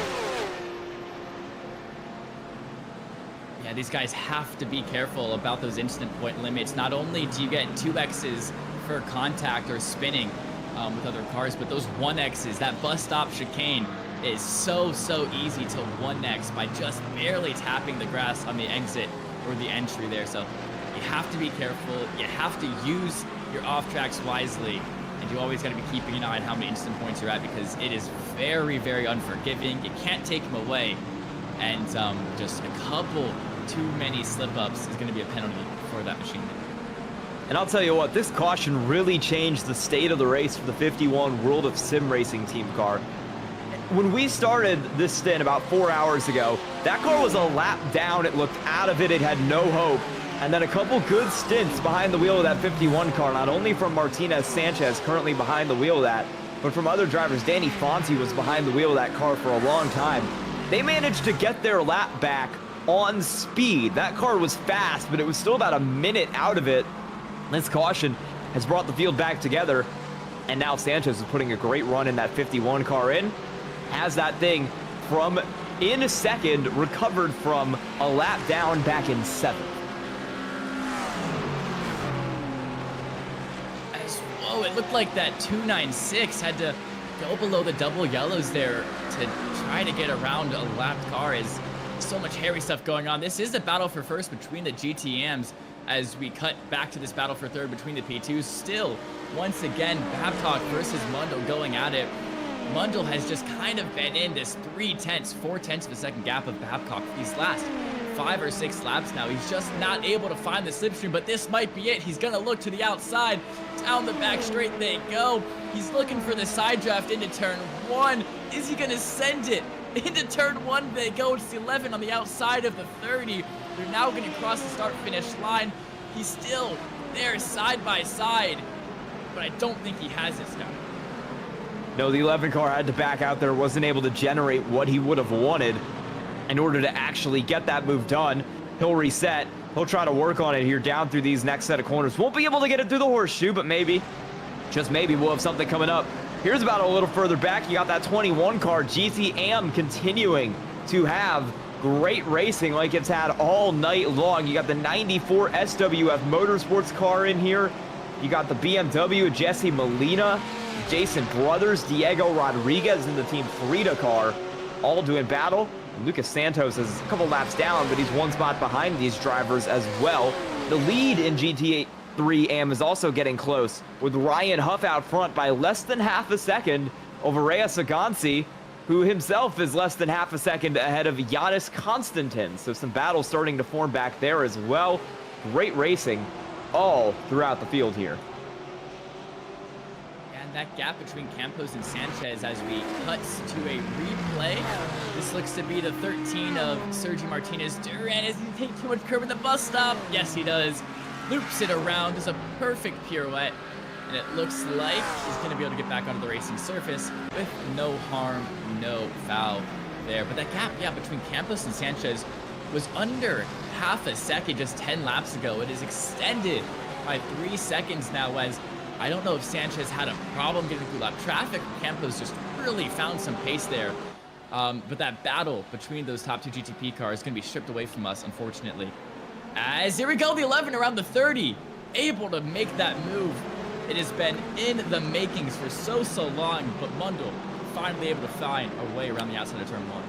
Power move for Kyle Mundle there in the 11 car to get around Dylan Babcock there, running 4th in that class, and he can't count out the car behind him just yet. Ryan Surlick, we talked to him under that caution in the 23 twin-turn SRV, currently running 5th in that LMP2 class, and he is trying to get around both of these cars. He was a second and a half faster than both the 30 and the 11 last time around. He's going to be slower now that he's caught the bumper of these two cars, but he's clearly got some speed in that LMP2. Watch for him to make some moves, because he is the fastest car in class right now.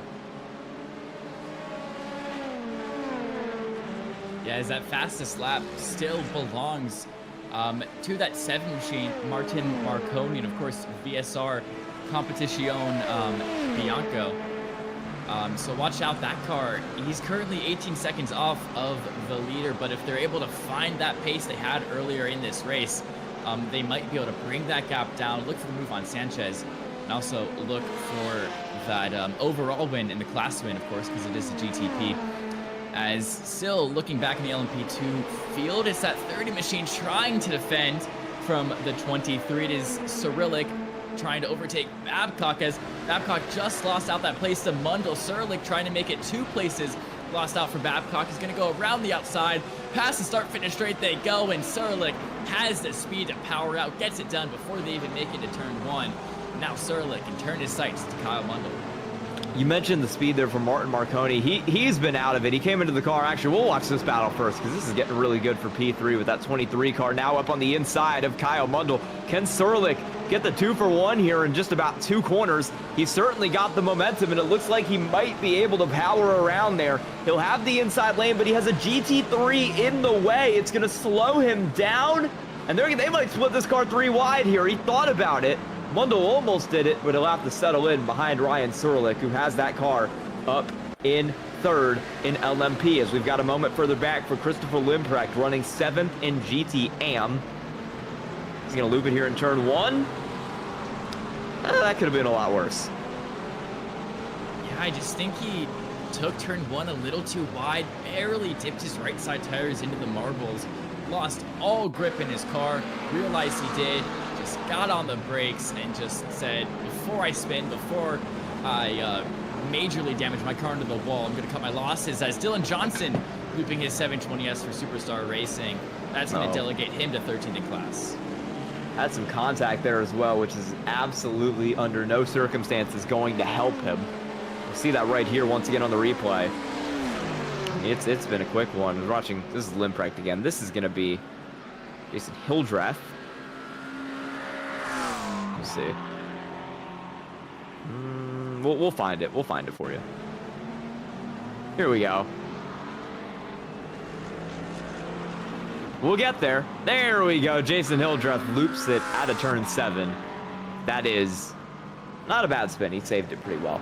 I was going to say Martin Marconi, he's had problems in that car. I don't know if he's just not jiving with the setup or what's going on, but that car was the class of the field. It was absolutely lights out for a good 2 hours with his teammate Sergi Lazare behind the wheel.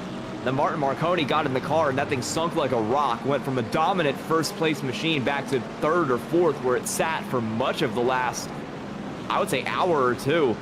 I think if they want that speed back in the 7, they might have to put Sergi Lazare back in the car. He was lights out, fastest driver in the field.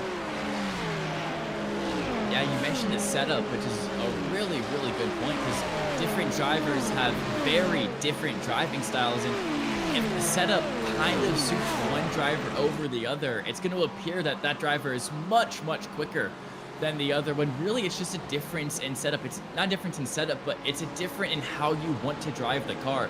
And because they're not allowed to change the setup in between drivers, because one, it would take too long, two, it would be completely outrageous to do. Some setups are going to favor others much more. So yeah, definitely a really good point in bringing up that setup where some drivers like a more understeer car, some drivers like a more oversteer car. As I believe we have a pit stop, as I believe that's a 296 coming down pit lane. I wasn't able to catch who though.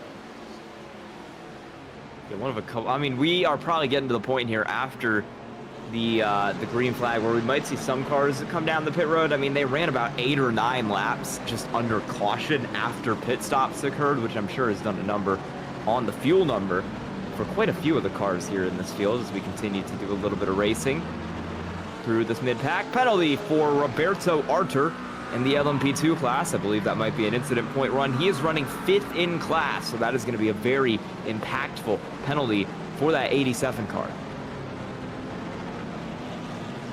And I'm seeing now that it was Roberto Arter that did come down pit road. That was the Ferrari that we saw making his way into the box, and he is going to have to serve the penalty that you talked about. Either it could have been maybe speeding into the way of pit lane, or another case of too many instant points and having to serve a stop and go or a drive-through, whatever it might be.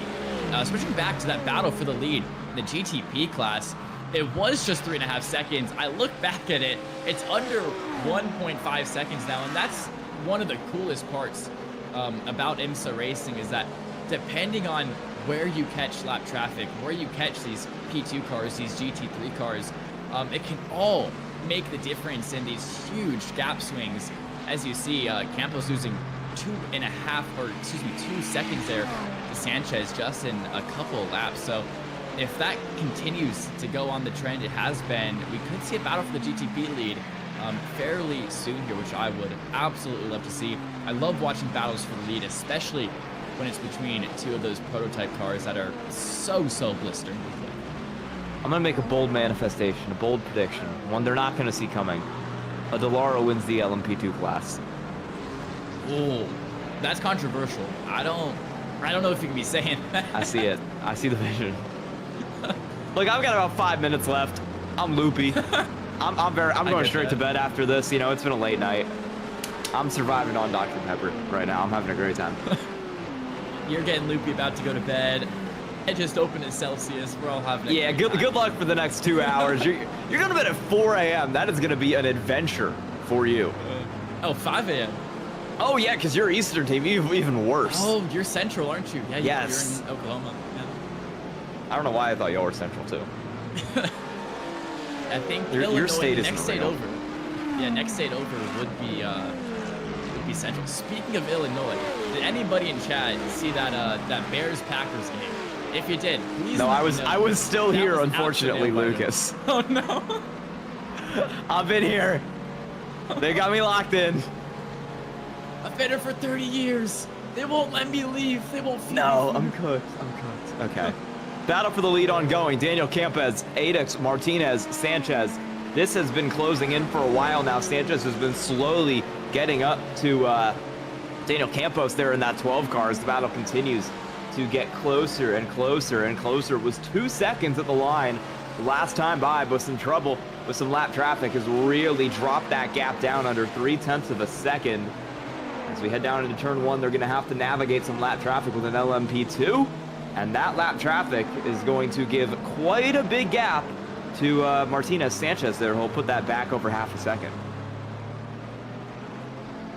Yeah, but it is crazy that gap between those top 2 GTP cars. I feel like I keep talking about it, but it is swinging so heavily, so quickly, as though it's a really tight move there for Campos as he's trying to squeeze past these GT3 cars as quickly as he possibly can, because he knows that Sanchez is on his tail and chasing him for the lead of this race, and you do not want to lose the lead of the race when you are in the car. That is one of the worst feelings. You feel like you let down your teammates. You feel like your heart just sinks when you lose the lead, even if you know you're off pace for your teammates. It just really sucks. So Campos is going to be defending against Sanchez for his life, is my prediction here.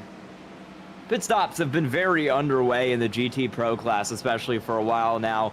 And a couple cars coming in as this battle continues on for the lead. We can get to those driver changes a little bit later on, but for now, Sanchez still right behind Campos, and they've got to navigate some more lap traffic. Looks like Campos should get around pretty clearly on the top side.